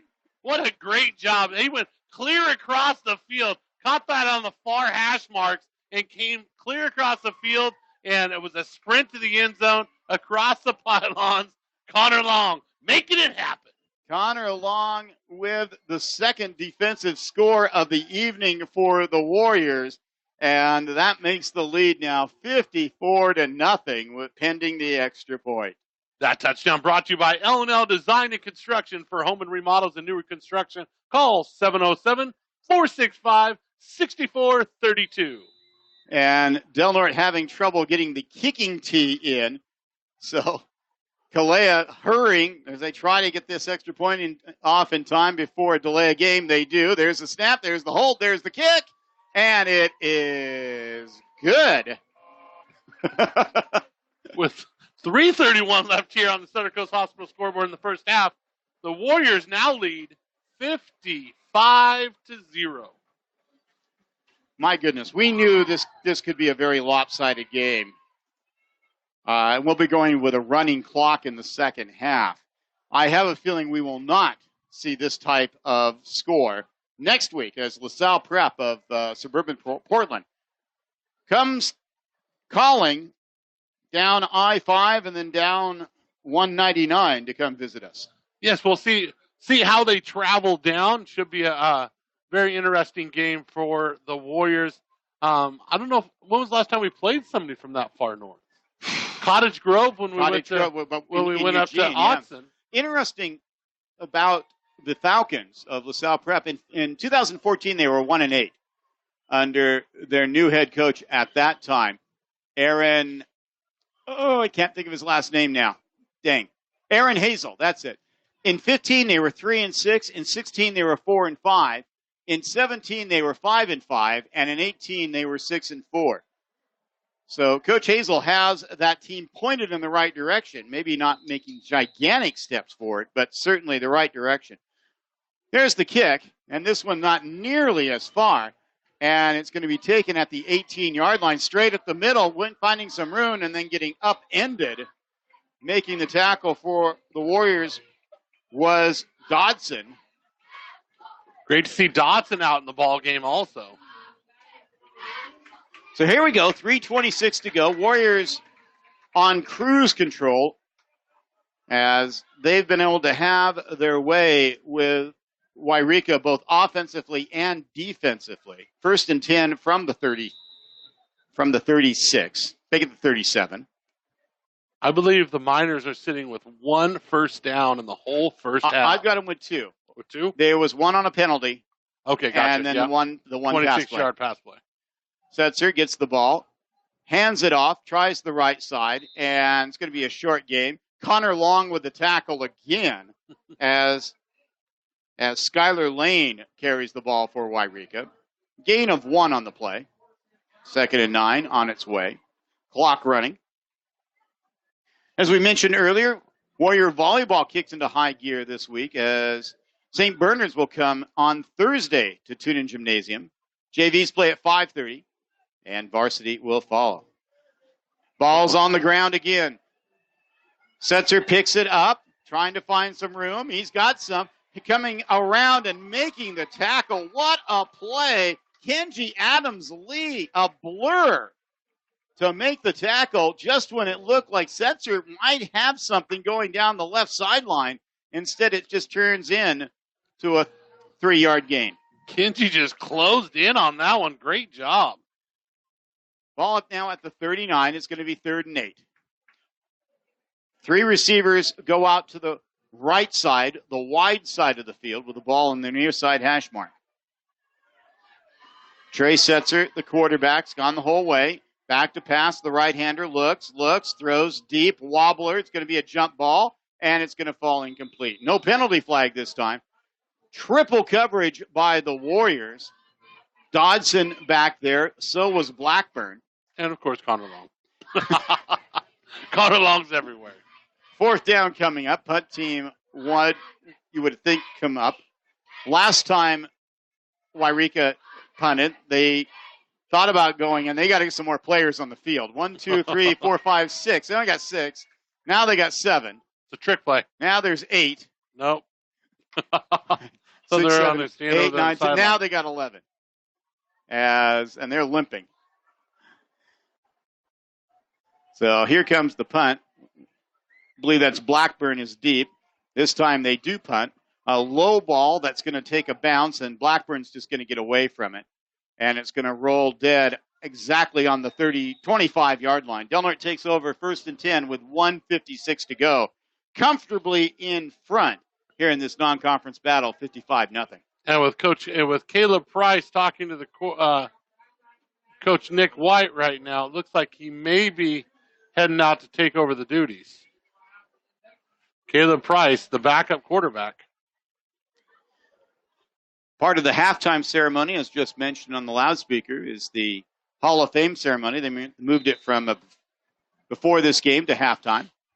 2 legendary Warriors becoming part of the inner circle.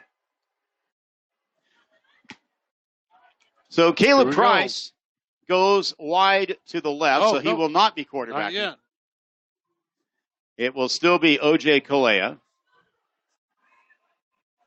And he just takes a knee, and they're going to try to run the clock out here and not inflict any more damage onto the Miners.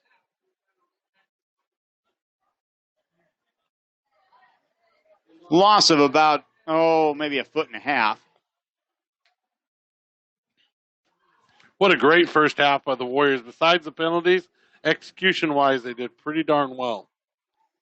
You know, as a coach, you always want something to coach up at halftime. Well, penalties again. 11 of them. After 9 in the first half last week. Kalea waiting for the back judge to start his 5-second count, indicating that delay of game is imminent. And he's just going to take a step back and take a knee and run some more time off the clock.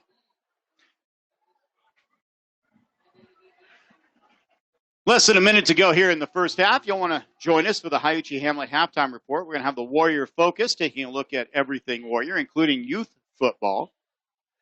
We're going to be talking some more about the Hall of Fame, the pet project of Coach Louis Nova. And what he hopes to do is to get, as Kalea takes one more knee, and that should bring an end to the first half, mercifully for the Miners, who have just been dominated by Del Norte. And we will go into the locker room with a 55-0 lead for Del Norte.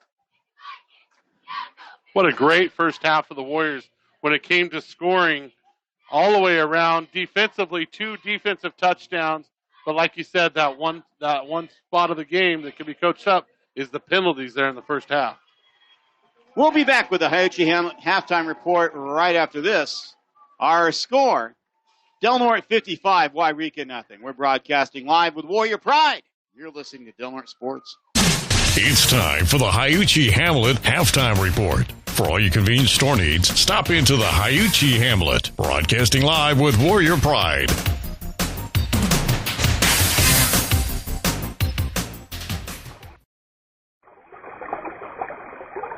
The Hiuchi Hamlet nestled in the redwoods by the Smith River, is your store of convenience. Whether you're spending the day at the river swimming, fishing, hiking, camping, or just taking a leisurely drive, Hyuchi Hamlet has everything you need, from hot snacks, cold beverages, and groceries to fishing tackle and gas. Stop in to see what kind of goodies you can find whenever you're nearby.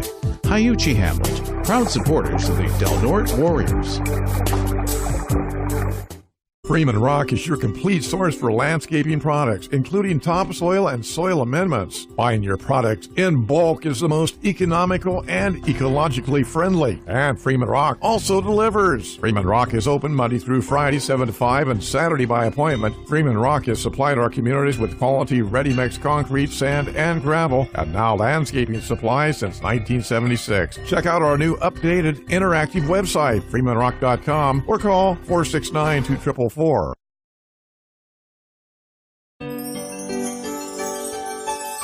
Life can change in a heartbeat. A traffic accident, a sports injury, a heart attack or stroke. Suddenly, your world turns upside down. When you need attention quickly, turn to Sutter Coast Hospital's 24-hour emergency room. Skilled emergency doctors and nurses here offer compassionate and immediate care. Located in Crescent City, right off Highway 101, turn to Sutter Coast Hospital, serving the North Coast region for more than 30 years. When you choose L&L Design and Construction, it's a game changer. They can do it all. New home construction, site development for manufactured homes, and remodels, large or small. L&L Design and Construction is the real deal. They're local, reliable, and love this community. When it comes to design and construction, choose the LaFazio family at L&L. Start planning for spring today. Call 707-465-6432. Hi, this is John Pritchett, and this is Warrior Focus. Slowly but surely, Del Norte High's fall sports are getting underway. The Warrior volleyball team has already seen some action, having played in the Yreka tournament last week and then at the Hidden Valley Jamboree on Thursday. On Tuesday, Del Norte will travel north for a match with Gold Beach, with JV action beginning at 5:15 p.m. On Thursday, September 5th, the Warriors will be at home, facing St. Bernard's of Yreka in Tunin Gymnasium. Varsity is scheduled to start at 6:30 p.m. Del Norte soccer teams are gearing up for their seasons, and what an opener is in store. Fortuna comes to Crescent City on Wednesday, September 11th. The boys will play first at 3:30 p.m. in a battle between the two teams that reached last year's North Coast Section Championship game. The Warriors and Husky girls take the pitch at 5:30 p.m. The Warrior girls tennis team hits the courts next week on September 7th, that's a Saturday, playing host to North Coast Preps of Arcata. Action is scheduled to commence at 10 a.m. Del Norte High's cross-country team will be the last team to start, heading to Fortuna for a league meet at 4 p.m. on September 25th. In Six Rivers Youth Football League action Sunday, Del Norte's teams had mixed results in the opening games of the 2019 season. In single A action, Del Norte cruised to an easy victory over Hoopa Valley. In the AA ranks, both Del Norte teams were defeated. McKinleyville beat Del Norte Blue 26-0, while Del Norte Gold was tripped by Hoopa Valley 12-6. And the oldest kids, the AAA division, saw Del Norte Gold beat Hoopa 44-0, but the Blues were knocked off by McKinleyville 44-6. No games are scheduled during the Labor Day weekend. This has been Warrior Focus, and I'm John Pritchett.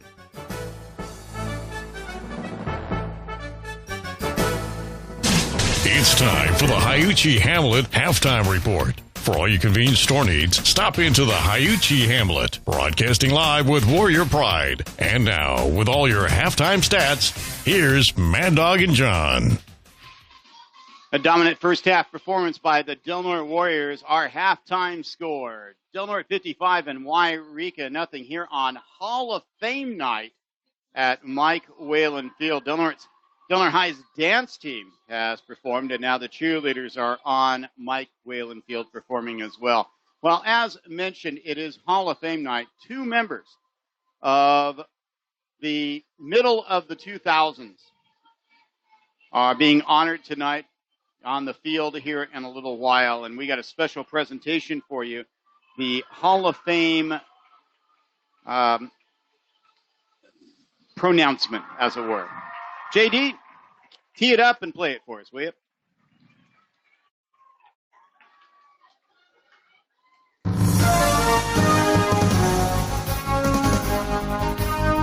Welcome, ladies and gentlemen, to the 2019 Del Norte High School Athletic Hall of Fame induction ceremony. This year, 2 legendary Warriors will join the ranks of Del Norte High honorees. Our first inductee is a 2005 Del Norte High School graduate, having played 3 sports. In volleyball and in softball, she was a remarkable 4-time All-Conference White Star in both sports. She was twice the Big 5 Conference Most Valuable Player in volleyball and once in softball. As a pitcher, she led Del Norte High to its first Big 5 Conference softball championship in the school's history. She went on to become a scholarship athlete, playing volleyball at the University of South Carolina. She then played professionally in Puerto Rico. Today, she is the head volleyball coach at College of the Redwoods. Warrior fans, please welcome to the Del Norte High School Athletic Hall of Fame, Petra Lorenzi.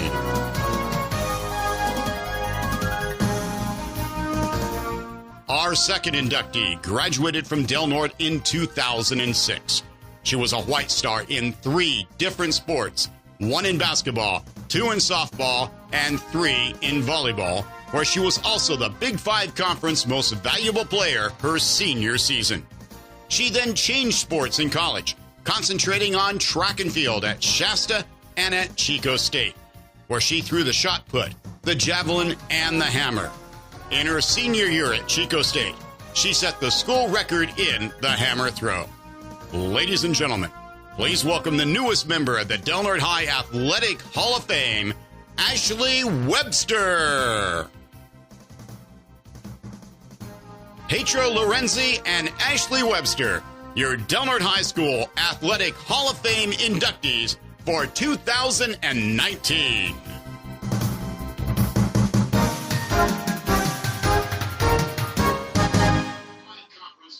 Petra Lorenzi and Ashley Webster being acknowledged here at Mike Whalen Field, the newest members of the Del Norte High School Athletic Hall of Fame. And it's a celebration, that's for sure, as the Warrior varsity football team leads at halftime 55-0 over a game, but outmanned Yreka Club. In junior varsity action earlier tonight, it was a similar story as Del Norte JVs went to 2-0 with a 34-0 win over the Miners. Let's take a look at scoring for the varsity here in the first half. And the Warriors took the opening kickoff, took the opening drive 60 yards with Levi Cox-Cooley punching it in from 1 yard out. It was 6-0 halfway through the first quarter. Just a minute and a half later, it was the defense as Chase Blackburn, blitzing from his linebacker position, came in, made the tackle, stripped the ball, got up, picked it up, and ran it into the end zone from 15 yards out, and it's 13-0. Next time Del Norte got the ball, it was quarterback O.J. Kalea finding Caleb Price for the first Warrior touchdown pass of the season, this one from 15 yards out, and Del Norte went up 20-0. Short time thereafter, it was another touchdown pass, Kalea's second of the season. This one going to Levi Cox-Cooley from 36 yards away as he caught the ball over the middle, turned on the jets, and raced into the end zone. That was 27-0 at the end of one, and the onslaught continued in the second quarter. Kalea scoring on a 2-yard run on the first play of the second quarter. Then Cox-Cooley with his third touchdown of the evening. This one on a 75-yard touchdown run. Chase Blackburn got his first offensive touchdown of the season and his second touchdown of the night, this time scoring from 5 yards out. It's 48-0. And then Connor Long intercepted the pass at the 25, worked his way all the way across the field, and put it into the pay dirt 25-yard interception return with 3:31 to go, and 55-0. And Mad Dog, it was about as one-sided as the score would indicate. Yeah. Absolutely. What a performance by the Warriors offensively. Did a great job, and like you said, the 2 defensive touchdowns. Great job, both sides. You already go over the stats, Tony? No, I have not. Okay, let's take a look at the stats here for the first half. Yreka, very abysmal amount of offense for them. They had 11 rushes for minus 30 yards. 3 of 7 passing for 32 yards for a total of, John? 2 yards of offense in the first half for most Yreka. of that came on that one pass play. 26 yards on that one pass play, yes. So taking a look at the Del Norte side, 20 rushes for 179, 7 of 8 passing for 154. Great job by Gio Gonzalez in the first half, 3 catches for 67 yards. And Levi Cox-Cooley for the second straight game up over the 100-yard mark, 106 yards on 6 carries. That 75-yard run to cap off that last touchdown, put him over the mark. Blackburn, 5 carries for 28 yards. O.J. Kaleha had 1 carry for 2. Gonzalez, 3 carries for 30. Gonzalez approaching the 100-yard mark of all-purpose yards. He's got 97. Caleb Price, 2 catches for 29. And Levi Cox-Cooley had 2 catches for 58. That puts him at 164 yards of total yards. So Levi Cox-Cooley racking up the yards. I want him on my fantasy high school football team for sure. Finding out Freeman. Trevor Freeman. Number 77. I went and searched all over down there. We appreciate that. I made you sound good at halftime out there. Did you hear did. that? Yes, oh, you did. Thank you. Appreciate that. That sounded fantastic. And I got to see those girls down there. And we're talking about the Hall of Fame induction ceremony. Hall of Fame inductee ceremony down there. See Ashley and Petra down there. They look like they're still right out of high school. Or are we just getting really old? No comment. 55-0 our score on the Hiuchi Hamlet halftime report. And Mad Dog, if you are Yreka coach Brian Wiggy, what do you tell your team? I tell my team it's small things. Small things there in the second half. I think this is really a character-building moment for that team. I think they need to come out and fight hard in the second half. A lot of times you get in these situations early in a season where it's kind of like a camp. You really got to lean on each other right now, see what you're really made of, and really, really try to build that family atmosphere. You're probably not going to come out and win this game, but can you come out and fight with your family? Can you fight with your friends? Can you get after it with your coaches and try to make a difference? And I think that's what you're going to see out of this team right here. They've all got together camaraderie-wise down here on the right end zone and have kind of got bunched together in groups and are just trying to hash this thing out. And I think you're going to see a different Yreka minor team here in the second half, one that's going to fight with a lot of spirit. And if you are Coach White of the Warriors, what do you tell your team? Mistake-free football. There's no reason why we should be having penalties this late in the game. And you're up 55-0. I don't care what the score is. We don't need to have penalties. So I think that would probably be a big point of emphasis. And I think it's going to be just make sure you don't get hurt. Make sure you go out there and you play hard, play smart, play fair. Don't try to play outside of yourself. You don't need to break 5 tackles. You don't need to spin to the middle of the field. Just take care of business and move on to next week. It's going to be interesting to see how Coach White plays the second half because obviously he's already established he's not going to try to run up the score. But he doesn't have, there's only 20 players or so out there. It's not like he has third stringers he can put in. No, you got 4 running backs out there that, you got Mitchell, you've got Cox-Cooley. And we've hardly seen Mitchell at all in the first half. And I don't think you're going to see him much in the second half either. He's such an integral part of this offensive defense. No sense getting him touches with the ball. Blackburn, he's used on both sides of the ball. Gio Gonzalez, Cox-Cooley, like you said, the small numbers on the field, the position players, they play both ways. Yeah. All of them do. So it's going to be tough to see what he's going to do here in the second half. I see Caleb Price with the ball in his hand out warming up. Might give him a chance to throw the ball a little bit, see if he can warm his arm up, and get him a little confidence out of the pocket also. This has been your Hiuchi Hamlet halftime report. The Hiuchi Hamlet, where they have hot snacks and cold drinks. They have cold snacks and hot drinks. They have everything you want. They have everything you need. In fact, if they don't have it, you do not need it. Archie Hamlet, located on U.S. Highway 199 in Hayuchi. That's for sure. Great place. And we're getting ready to start the second half. Both teams wandering over to the sidelines. We're going to take a quick break. Our score, 55-0 Warriors in front. We're broadcasting live with Warrior Pride. You're listening to Del Norte Sports. It's time for the Hayuchi Hamlet Halftime Report. For all your convenience store needs, stop into the Hayuchi Hamlet. Broadcasting live with Warrior Pride.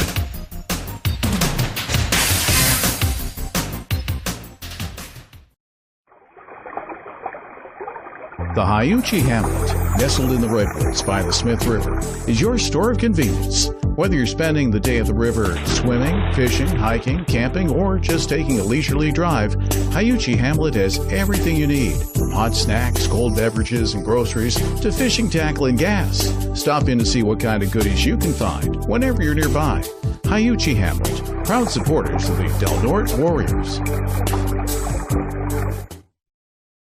Freeman Rock is your complete source for landscaping products, including topsoil and soil amendments. Buying your products in bulk is the most economical and ecologically friendly. And Freeman Rock also delivers. Freeman Rock is open Monday through Friday, 7 to 5, and Saturday by appointment. Freeman Rock has supplied our communities with quality ready-mix concrete, sand, and gravel, and now landscaping supplies since 1976. Check out our new updated interactive website, freemanrock.com, or call 469-2444. Life can change in a heartbeat. A traffic accident, a sports injury, a heart attack or stroke. Suddenly, your world turns upside down. When you need attention quickly, turn to Sutter Coast Hospital's 24-hour emergency room. Skilled emergency doctors and nurses here offer compassionate and immediate care. Located in Crescent City, right off Highway 101, turn to Sutter Coast Hospital, serving the North Coast region for more than 30 years. When you choose L&L Design and Construction, it's a game changer. They can do it all. New home construction, site development for manufactured homes, and remodels, large or small. L&L Design and Construction is the real deal. They're local, reliable, and love this community. When it comes to design and construction, choose the LaFazio family at L&L. Start planning for spring today. Call 707-465-6432. It's time for the Yreka Hamlet Halftime Report. For all your convenience store needs, stop into the Yreka Hamlet. Broadcasting live with Warrior Pride. And now, with all your halftime stats, here's Mad Dog and John. Welcome back to Mike Whalen Field. Both teams still getting ready now that the officials have come back on the field. They're in no hurry around here. They are in no hurry whatsoever. Let's take a look at what's going on in the Big Five Conference this weekend. Along with Yreka here at Del Norte, 55-0 our score at halftime. St. Bernard's is at Hoopa Valley. Windsor is at Yreka, and Fortuna is at Miramonte. Next week, LaSalle Prep comes to Mike Whalen Field to take on the Warriors. Arcata is going to go to St. Bernard's. That's going to be an interesting game. Arcata made it perfectly clear they thought they belonged in the Big Five Conference this season, and they might find out whether they do or don't, as an offensive juggernaut that is St. Bernard's.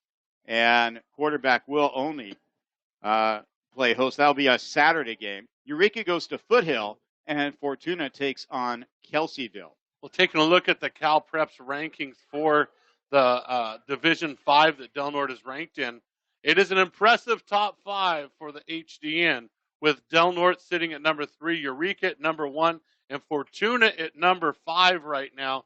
And with Fortuna leading Miramonte, a win there, Yreka, hopefully they can bode well tonight. But, you know, they got the nod over us in the first game.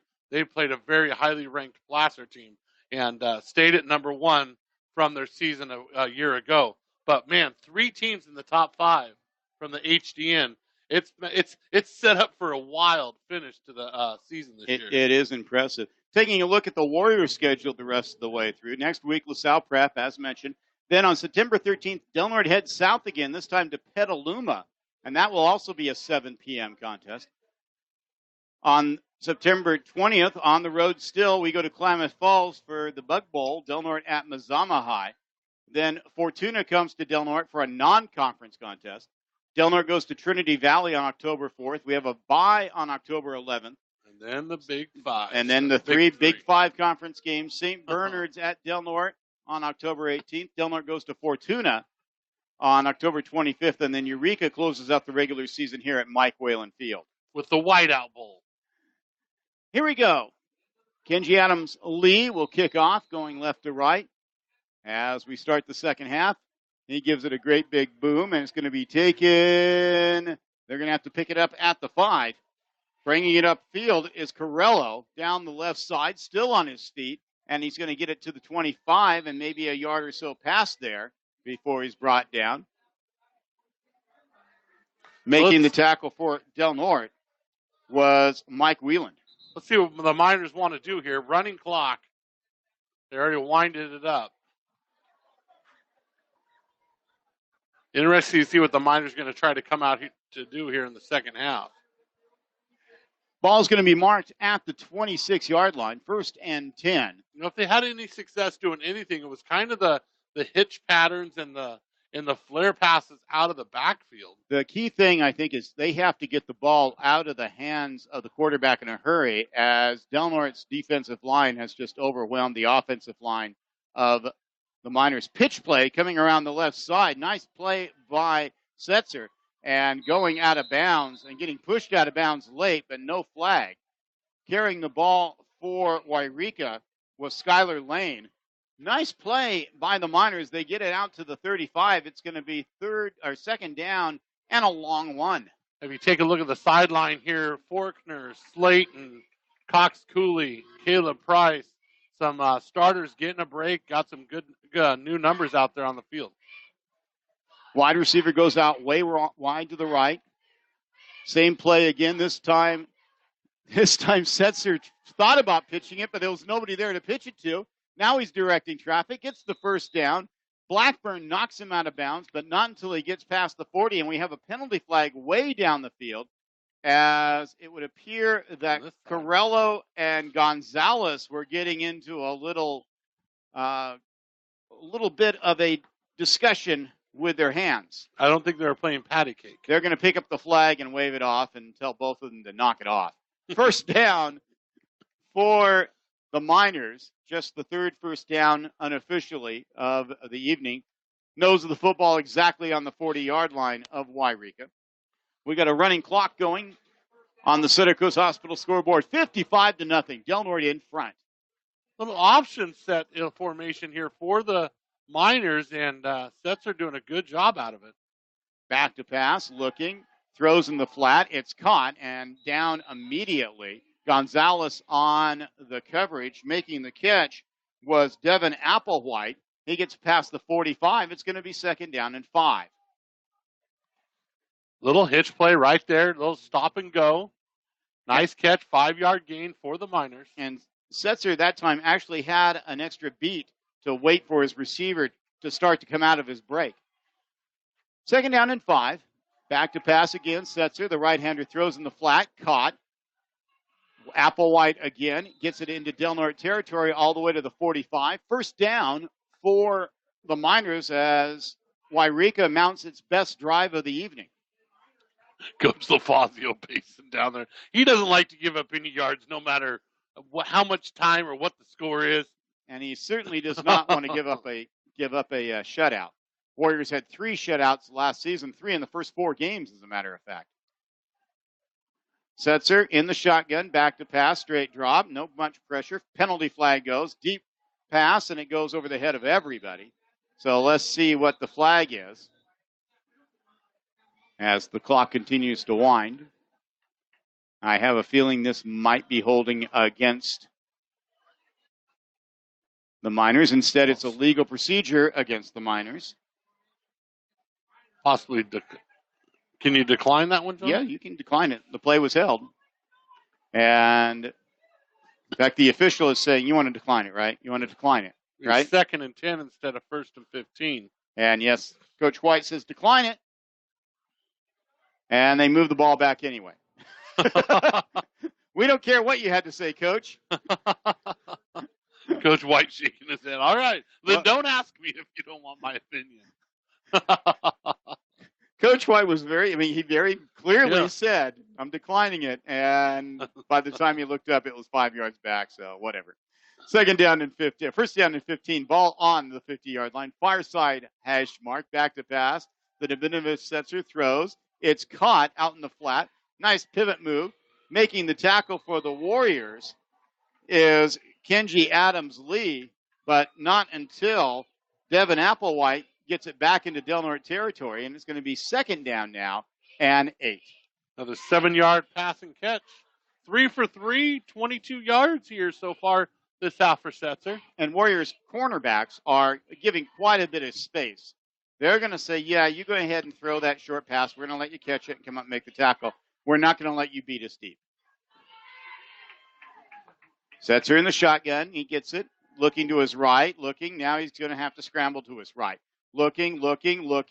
Throws way downfield, and the ball's intercepted by the Warriors. Picking it off is Dodson, still on his feet, and finally goes down at about the 20-yard line. First and 10 for the Warriors. The 5th turnover of the evening for Del Norte. Great job by Dodson coming up with the big pick. I was watching the extracurricular activity in the backfield back We here. both were, yes. But what a great play by Dodson. Like an MMA match back here. 5 turnovers forced by the Warriors. They have not committed any so far this season through 6 quarters. Clock running, 6:10 to go. 55-0 our score. Warriors comfortably in front on the Sutter Coast Hospital scoreboard. Warriors now going left to right. It looks like Caleb Price will be at the helm. His first trying to think, did he get any time? I don't remember. No. So the 6'5" junior goes under center. He hands the ball off, going right up the middle, and getting tackled by an ankle is Kenji Adams-Lee. Now, Price did get some time last year. Okay. But he didn't get no time last week. There were times when OJ and Ethan came out last year, and Connor got some time. But, yeah, good run by Kenji right up the middle. Good for 6 yards. Second down, 4 to go. Ball just past the 25-yard line. As Caleb comes all the way to the sideline, gets the play, runs back to the huddle, tells his teammates. They break the huddle. They come to the line of scrimmage. When you talk about Caleb Price, he's the prototypical size for a quarterback. He studies the defense. He's going to wait until he sees the back judge start counting the 5 seconds. There it is. And so now he'll get the ball, and he'll hand it off. Left side, and not going anywhere fast this time was Kenji Adams. No, excuse me, that's Mike Whelan, number 36. No gain on the play. And it's going to be third down. Warriors have not punted tonight. I believe they have scored on every possession except the last one where they took a knee to run out the clock in the first half. Gonzalez comes out wide to the right. Price is going to do the same thing again. He's going to wait until the play clock is almost at 0. Now he goes under center, gets the ball, hands it off in the middle, finding some room, getting the first down. Kenji Adams-Lee showing he's much more than just a kicker. Yes, or defensive back, yes. 10 yards, 2 carries for 16 for Kenji. First and 10 from the 35. Warrior Athletics brought to you by members of the legendary Sportscasters Club, which includes McFerrin's Tax and Bookkeeping Services for tax, bookkeeping, and payroll services. That's McFerrin's. Update from Fortuna. Miramonte comes out of the second half on fire. They take the lead over Fortuna. 36-33 your score with a minute left in the third quarter. Great game down in the Bay Area. With 3:16 to go in the third quarter here, it's the Warriors up 55-0. Price on with first and 10. Ball at his own 35. Waits. Blitz coming. Handoff to Kenji Adams-Lee, and he gets upended at the line of scrimmage. No gain on the play. It's going to be second down and 10. Just a simple Too bad. I don't think much of the line's getting a break out there. Well, actually, I got Faulkner and Slayton over here on the sideline, so. I believe Ethan King's still your center. Chance LaFazio in there. Also coming in is Davian Afdal, the 5'9", 235-pound senior is going to get some action. On Thursday, you'll get your first chance to see Del Norte High's volleyball team play at home as they play host to St. Bernard's. JVs play at 5:30 and the varsity will follow. On Tuesday, they'll play at Gold Beach. Running play again right up the middle. And still on his feet is Kenji Adams-Lee, who's getting a lot of action here in the third quarter. He's going to pick up about 3, depending on where they mark it. Yep, call it 3 as he gets to the 39-yard line. And it's going to be 3rd down and 7. Warriors converted last time on 3rd down. And this probably should be noted. Del Norte's defense playing great last week, playing great this week, and playing without one of the highly anticipated defensive linemen of the league, Kai Baugh. In a couple weeks coming back, I think they're projecting the Petaluma game to get him back on the field. Blackburn splits out wide to the left. Gonzalez wide to the right. Split running backs behind Price, whose big brother is playing at Western Oregon University. Handoff up the middle, trying to find the first down. He's going to be really close as Kenji Adams-Lee gets hit hard from behind. And it all depends on the spot. I think you got it. And they say first down, Kenji Adams-Lee. The one-man wrecking crew. Adams-Lee, all of 5'10", 175 pounds, picks up another first down, and Del Norte keeps this drive alive. You know you're in trouble when you got to face the kicker in the second half running the ball. Final minute of the third quarter as we're having a running clock here. 55-0 our score. Del Norte comfortably in front, well on its way to improving to 2-0 on this young season after last week's big win over Monroe Catholic. Price goes under center, hands the ball off again. Kenji Adams-Lee. Wheeler. Oh, it's Whelan, 36, not 34. He gets it to the 50-yard line exactly, and it's going to be second down, and they're going to mark it short. But that'll be the final play of the third quarter. The best news is, look, it's right there at midfield. It is. They're just going to have to go 2 yards. We're broadcasting live with Warrior Pride. You're listening to Del Norte Sports. It's time now for the Warrior of the Week. And it's brought to you by Lisa McCowan, State Farm Insurance. Call Lisa when you want great service and State Farm Insurance. And now, the Warrior of the Week. Your Lisa McCowan State Farm Insurance Athlete of the Week is Kobe Mitchell of the Del Norte High football team. The senior played a critical role both offensively and defensively as the Warriors upset Monroe Catholic last week. Playing on the road, Mitchell dominated in the second half, rushing for 120 yards in the final 2 quarters as Del Norte wore down the home team. On defense, he led a spirited effort, holding a team that averaged more than 40 points a game last season to just 3 touchdowns. The final score in the season opener, Del Norte 20, Monroe Catholic 19. Kobe Mitchell, your Lisa McCowan State Farm Insurance Athlete of the Week. And this has been your Warrior of the Week. And it's brought to you by Lisa McCowan, State Farm Insurance. Call Lisa when you want great service and State Farm Insurance. And that is your Warrior of the Week. 12 minutes of football remaining. Warriors leading 55-0 over Yreka as we go into the fourth quarter. Warrior Athletics brought to you by members of the legendary Sportscasters Club, which includes Lucky 7 Casino, their number one for fun, and Echo Nutrients, local organic fertilizers for the backyard gardener in you. Second down and 8. Del Norte now going right to left, east to west in their blue uniforms. Hands the ball off to Kenji Adams-Lee. Takes it right up the middle. Another first down for Kenji Adams-Lee. The 175-pounder pounds his way to the 40-yard line of Yreka. Kenji battle, a man on a mission up the middle. Running behind big Luke King, who's still in there, the starting center. I don't know if he has a replacement. Chaz LaFazio is now the left tackle. And Garrett Holmes is the left guard.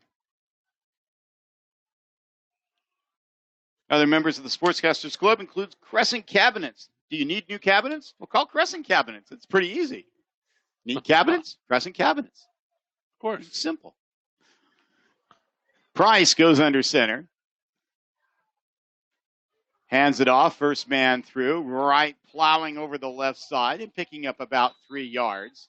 And a late flag comes in as I believe as that was Wheeland on the carry. I believe that Yreka got a little enthusiastic at the end of that play. 2-yard gain on the play, but we're going to march off another 15, I believe. And that is exactly what is going to happen. Yeah, interesting to see if Del Norte can run out the almost a whole half on one drive here with a running clock. 10 minutes left here in the ball game. 60, 70 fans made the trip over from Yreka. We thank you very much, and we hope you have a safe drive home if you're going back tonight. Of course, if you're staying the night, we hope you'll visit some of the beautiful places that make up Del Norte County. Go take a walk on the beach. It is Labor Day weekend, John. Yep. Next week, we're going to be right back here. I can't wait for that game. LaSalle Prep. It was always exciting to play new opponents here in town.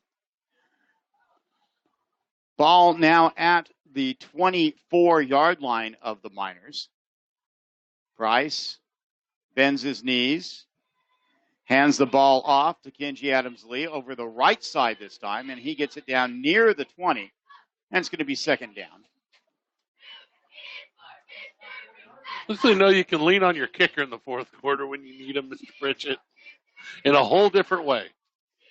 Another one of our Sportscaster Club members, McDonald's. You can stop by after the game. You know why? Ta-da-ta-ta-ta. I'm loving it. Also, Humboldt Moving and Storage. You probably can't stop by there, but you can make a professional move with Humboldt Moving and Storage. We can certainly love it, though. Crescent City Leschwab Tire Center. We're doing the right thing matters. And Del Norte Ambulance, dedicated to serving. So here we go, second down, and let's call it 6. The ball just shy of the 20.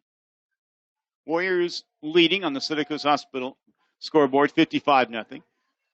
Going around the left side this time is Mike Wheeland again. Had a chance to chat with his mother the other night at the Crescent City Elks Lodge as the Elks gave very generous donations to the Explorer programs of the community, fire, law enforcement, ambulance, and want to thank the Crescent City Elks Lodge, of which I am a very proud member of, for what they do for the young people of our community. And the Explorer programs, all of them, are all first-rate and just an exceptional learning experience for teenagers. Speaking of our Explorer program, Poi, the young man down in Oakland, was part of the police officer Explorer program, and Sheriff Apperson is working on a fundraiser for him this weekend. So make sure you pay attention to Facebook and fundraisers for Poi down battling a very severe illness down in the Bay Area. We wish him luck, and the Warrior faithful are at home rooting him on. Adams-Lee goes over the right side this time behind sophomore Trevor Freeman, big number 77, pushes it to first down yardage past the 10 to the, let's call it the 9-yard line, where it's going to be first and goal. About an 8-yard gain by Kenji Adams-Lee right there. He's approaching 55 yards here in the second half rushing the ball. As Del Norte trying to run out the clock of what has been a lopsided game from beginning to end. Remember, it was just 3 years ago that Yreka came here and defeated Del Norte 12-6. Handoff, this time the left side, and not finding a lot of room to maneuver was Mike Weiland again. 3 yards. He gets it to the 5. It's going to be second and goal. Clock running, 6 minutes to go. I don't know if we can run it out, John. Another member of the legendary Sportscasters Club includes Fort Dick Market and Deli, your neighborhood store on Lake Earl Drive. A lot of people say it's the best hamburgers in the county. I can tell you it's great chili. I love the chili. You like the chili. I love the chili. I like their fried food case, too. That's impressive. Mini pizzas. It's impressive. Some nice mini pizzas. Guess who works across the street from Fort Dick Market? I know that case. Price goes under center. Hands the ball off, left side. And it's Weiland, and he goes into the end zone. That a baby. 5 yards. From 5 yards out, Del Norte scores its first touchdown of the second half. Great job by the Warriors, using the clock, marching the ball down the field. Mistake-free there on that drive, and it showed about 12 minutes. And whoever's running the clock turned it off, and he's not supposed to. It's the guy that fixed it. Give him a break. Oh, that's a good point. Yeah, the JV game did not have a clock, did not have a scoreboard. Mike Horner worked his magic down there and made it happen. He did. Gonzalez in for the extra point this time. And that touchdown brought to you by L&L Design and Construction. For home and remodels and new construction, call 707-465-6432. Gonzalez's kick is good, and when Del Norte has been able to snap the ball properly and hold it properly, the kickers, both Gio Gonzalez as well as Kenji Adams-Lee, have been very solid, and that's going to give Del Norte, if they need to, can attempt field goals easily from 30 yards out and maybe more. Yeah, we've struggled to have one kicker in the last 10 years. We got 2 this year that have shown that they can kick the ball very well and pretty consistent. And the JV kicker, Mr. Hunter Giddings, has been very solid as well. Del Norte extends the lead now to 62-0. 67. Nope. 62, you're right. Yeah. You can't trust that scoreboard operator. No, he works magic or 62-0 down there. Other members of the legendary Sportscasters Club include Affordable Toll, dependable, fast, and reliable when your vehicle isn't. Chawell, Benz, and Hartwick. Good luck, Warriors, from the team at CBH, your local accounting and tax firm. Coast Auto Center with two locations to serve you, Crescent City and Brookings. And Oat Hill Organic Beef. Let me try that again. Oat Hill Organic Beef. Local grass-feed organic Angus beef. It doesn't get much better than that. Oh, you said beets there for a sec. Well, maybe I don't like beets. Organic beef. I don't like beets. I'd much rather have beef. I want Oat Hill. Oat Hill organic beef. Yes. So here comes the kickoff for Del Norte. And it will be Kenji Adams-Lee. He's going to try to get in the end zone again. You know he is. He's eyeing the ball. He gets the okay from the official. He lines it up, and he gives it a kick. It's kind of a line drive, taken on a bounce at about the 16-yard line. And there's quite the collision at the 35, making the tackle for Del Norte. Is Chase Blackburn. Chase Blackburn noted he wore his grandfather's watch to school today. Knew it was going to be his home opener. Was feeling pretty nervous today. So he says when he's nervous about a football game, he puts on his grandpa's watch and wears it to school on game day. Definitely a guy that loves his family, loves the tradition of Del Norte Warrior Sports. Great to see him have a great game tonight. Chase Blackburn, of course, the grandson of both Chuck Blackburn and Mike Whalen. That's Del Norte royalty. That's royalty right there. How could the guy not get a touchdown tonight? He's got a couple. One on the defensive side of the ball and the other one on the offensive side. Fortuna takes the lead with 36 seconds left. They're leading Miramonte 39-36. Can the Huskies hold on and get a big win down in Oakland, just like Del Norte did? News of Fortuna's demise have been greatly exaggerated. Back to yes. pass. Swings it out to the left side and having a lot of running room, being chased over there, and finally Gonzalez knocks the receiver out of bounds, making the catch with Skylar Lane for the Miners. Their biggest gain of the night puts them in Del Norte territory at about the 44-yard line. Great job by the Miners. Fooled the Warriors. No containment to the outside. 25-yard gain. And they're going to go no huddle. Signals come in from the coaches. They're passed on to the wide receivers. And he's not up to the line of scrimmage, and they're going to let that one go. They're not going to call many penalties now. Oh, Connor Long comes up and lowers the boom as Skylar Lane was out in the flat trying to catch a high pass, and Connor Long says, "Hello, my name is Connor Long. Welcome to Del Norte football." Lit him up like a Christmas tree. Always tough when the ball goes out in the flat like that, and your quarterback hangs one up high. And he was waiting for it to come down, and Connor did a great job timing that and putting his shoulder down. 2nd down and 10 coming up. Clock still running. Other members of the legendary Sportscasters Club include Del Norte Auto Supply, where customer service is number one. You should expect that. 2nd down and 10 for the Miners. And let's see if they can get lined up right. No, they don't. Nowhere close, but they're not gonna blow the whistle. And we got a loose ball, making the sack finally picked up by Del Norte. Great defensive play by Tanner Faulkner once again, who knocked the ball free from Trey Setzer. And got his own recovery. Faulkner came up with the recovery also. What a play by the junior. And with 2:30 to go, and the score 62-0, Warriors on the Center Coast Hospital scoreboard. You want to stay tuned for the Freeman Rock postgame show. And we're very optimistic that Coach Nick White will come up and join us for a chat after the game, as his Warriors are going to go to 2-0 on the young season. Yreka is going to fall to 0-1. Going to be curious to see how Moreau Catholic responds after their loss last week at home to Del Norte. Price remains at quarterback. Less than 2 minutes to go in the game. 62-0 our score.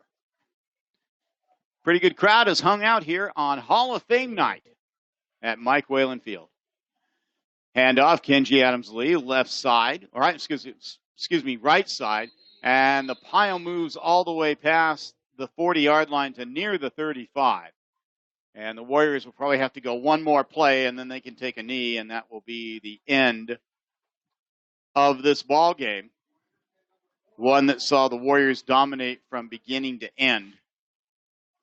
Talked to Coach Price before the game. I said, got a feeling you can name your own score. And he said, yeah, but we still have a lot of things we have to work on. And one of those was the passing game, and I'd say mission accomplished. Absolutely. I think OJ got in a good groove, and he made some really quality passes down the field, too. Price takes a knee and gets walloped for his effort, and he stumbles backwards about 5 yards. And he'll take the knee one more time, and that will be the ball game. Please stay with us for the Freeman Rock. I like that. Freeman Rock. I like that. I got to download some Freeman Rock. Hey, it gives us a little pop to the post-game show. Price takes a knee one last time, and that will do it, ladies and gentlemen, as the Warriors improve to 2-0 on on a Hall of Fame night. The Warriors capture a 62-0 win over Yreka. A win that was expected, maybe not quite as definitive as we expected, but still a big win. Absolutely. I thought the Warriors did a great job. And, we talk about it quite a bit. When you got a good team, can you show up, do your part, do your job?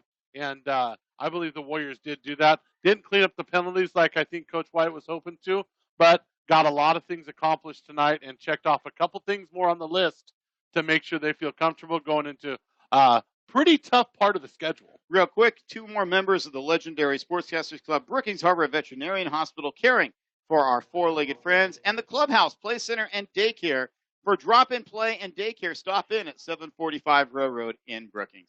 Well, we'll be back with the Freeman Rock post-game show right after this. We're broadcasting live with Warrior Pride. You're listening to Del Norte Sports. It's time now for the postgame show, and it's brought to you by Sutter Coast Hospital, Yreka Hamlet, Lisa McCowan State Farm Insurance, L&L Design and Construction, Coast Central Credit Union, and Freeman Rock. We'll be back right after this.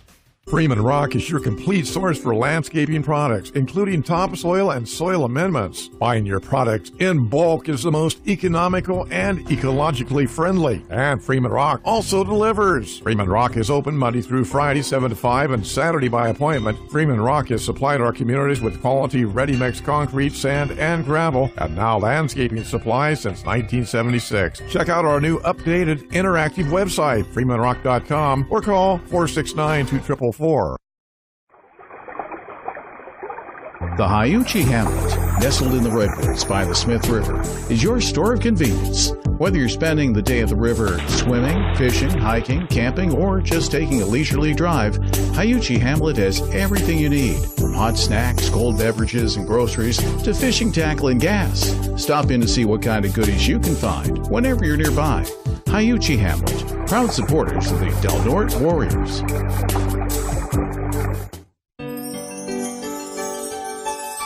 Life can change in a heartbeat. A traffic accident, a sports injury, a heart attack or stroke. Suddenly, your world turns upside down. When you need attention quickly, turn to Sutter Coast Hospital's 24-hour emergency room. Skilled emergency doctors and nurses here offer compassionate and immediate care. Located in Crescent City, right off Highway 101, turn to Sutter Coast Hospital, serving the North Coast region for more than 30 years.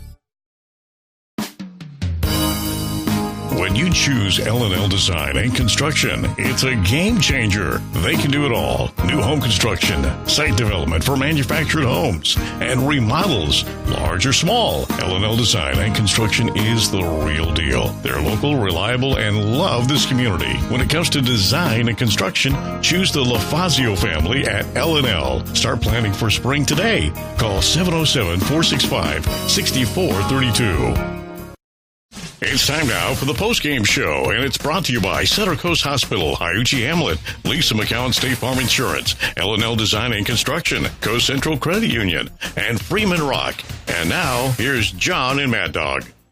Warriors go to 2-0 after a 62-0 whipping of Yreka here at Mike Whalen Field on Hall of Fame night. John Pritchett, John Horner with you here on KPOD 97.9 and on DelNorteSports.com. Warriors dominated from beginning to end. They could have named their own score, and they pretty much did.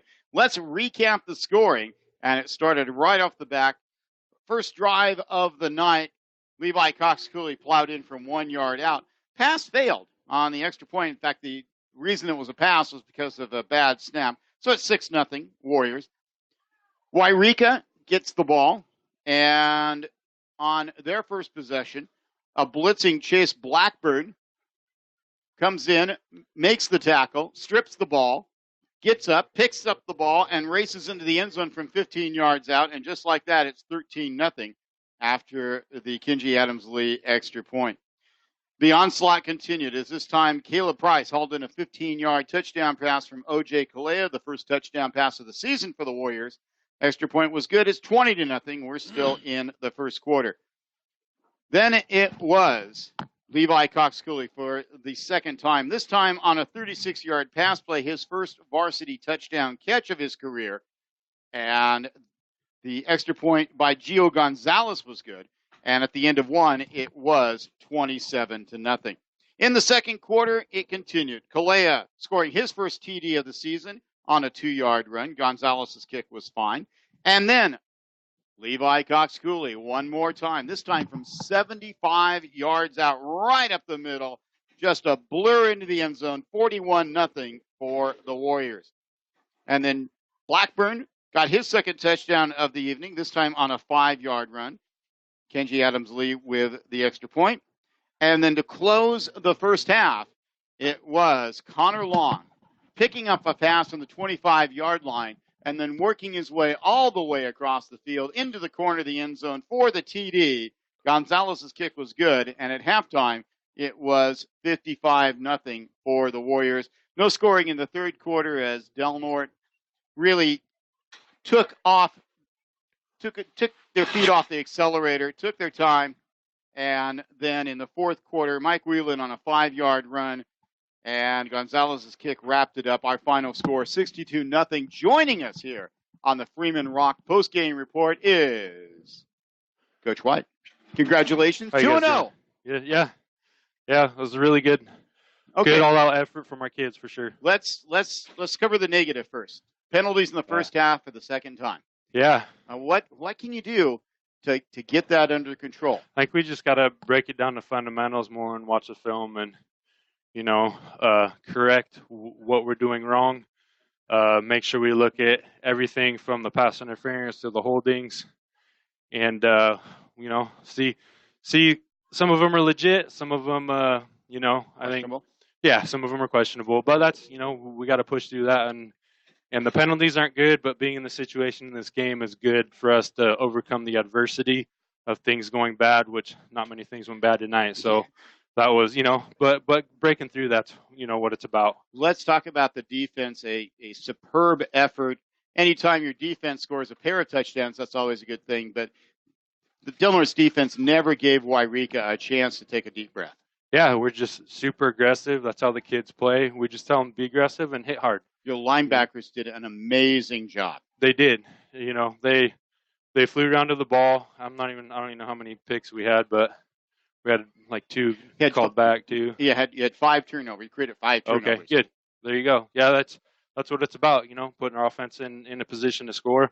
And the kids flew around. It was everybody, all 20 of us that dressed tonight. So all of them played a vital role in what was going on. And Garrett Holmes got that pick. That was awesome. We put him in that play. Boom, he automatically gets a pick. The whole sideline freaking got excited. It was cool. The other great thing was Genji Adams-Lee on his kickoff that went into the end zone. I've never seen a high school football player literally skip like a grade school girl all the way to the sideline. I know. I did see that. That was funny. Well, he has a strong leg, so we know he's capable of doing that for sure. One thing you said coming into this game is you wanted to give O.J. Kalea, your senior quarterback, more opportunities to throw the ball. You did, and he came through for you in a magnificent way. He did. He's going to step up. He's a leader of a team. He's a senior. He's going to, whatever we ask of him, that's what that kid's going to do. And he was ready for the challenge. He was ready for the role. Last week, our game plan they're a little bit more athletic than we were. So, throwing the ball probably wasn't a strong point for us last week, but, we'll get in rhythm. We'll definitely throw the ball around, and OJ is awesome. He has a great arm, and he's accurate. So LaSalle Prep next week right here at Mike Whalen Field.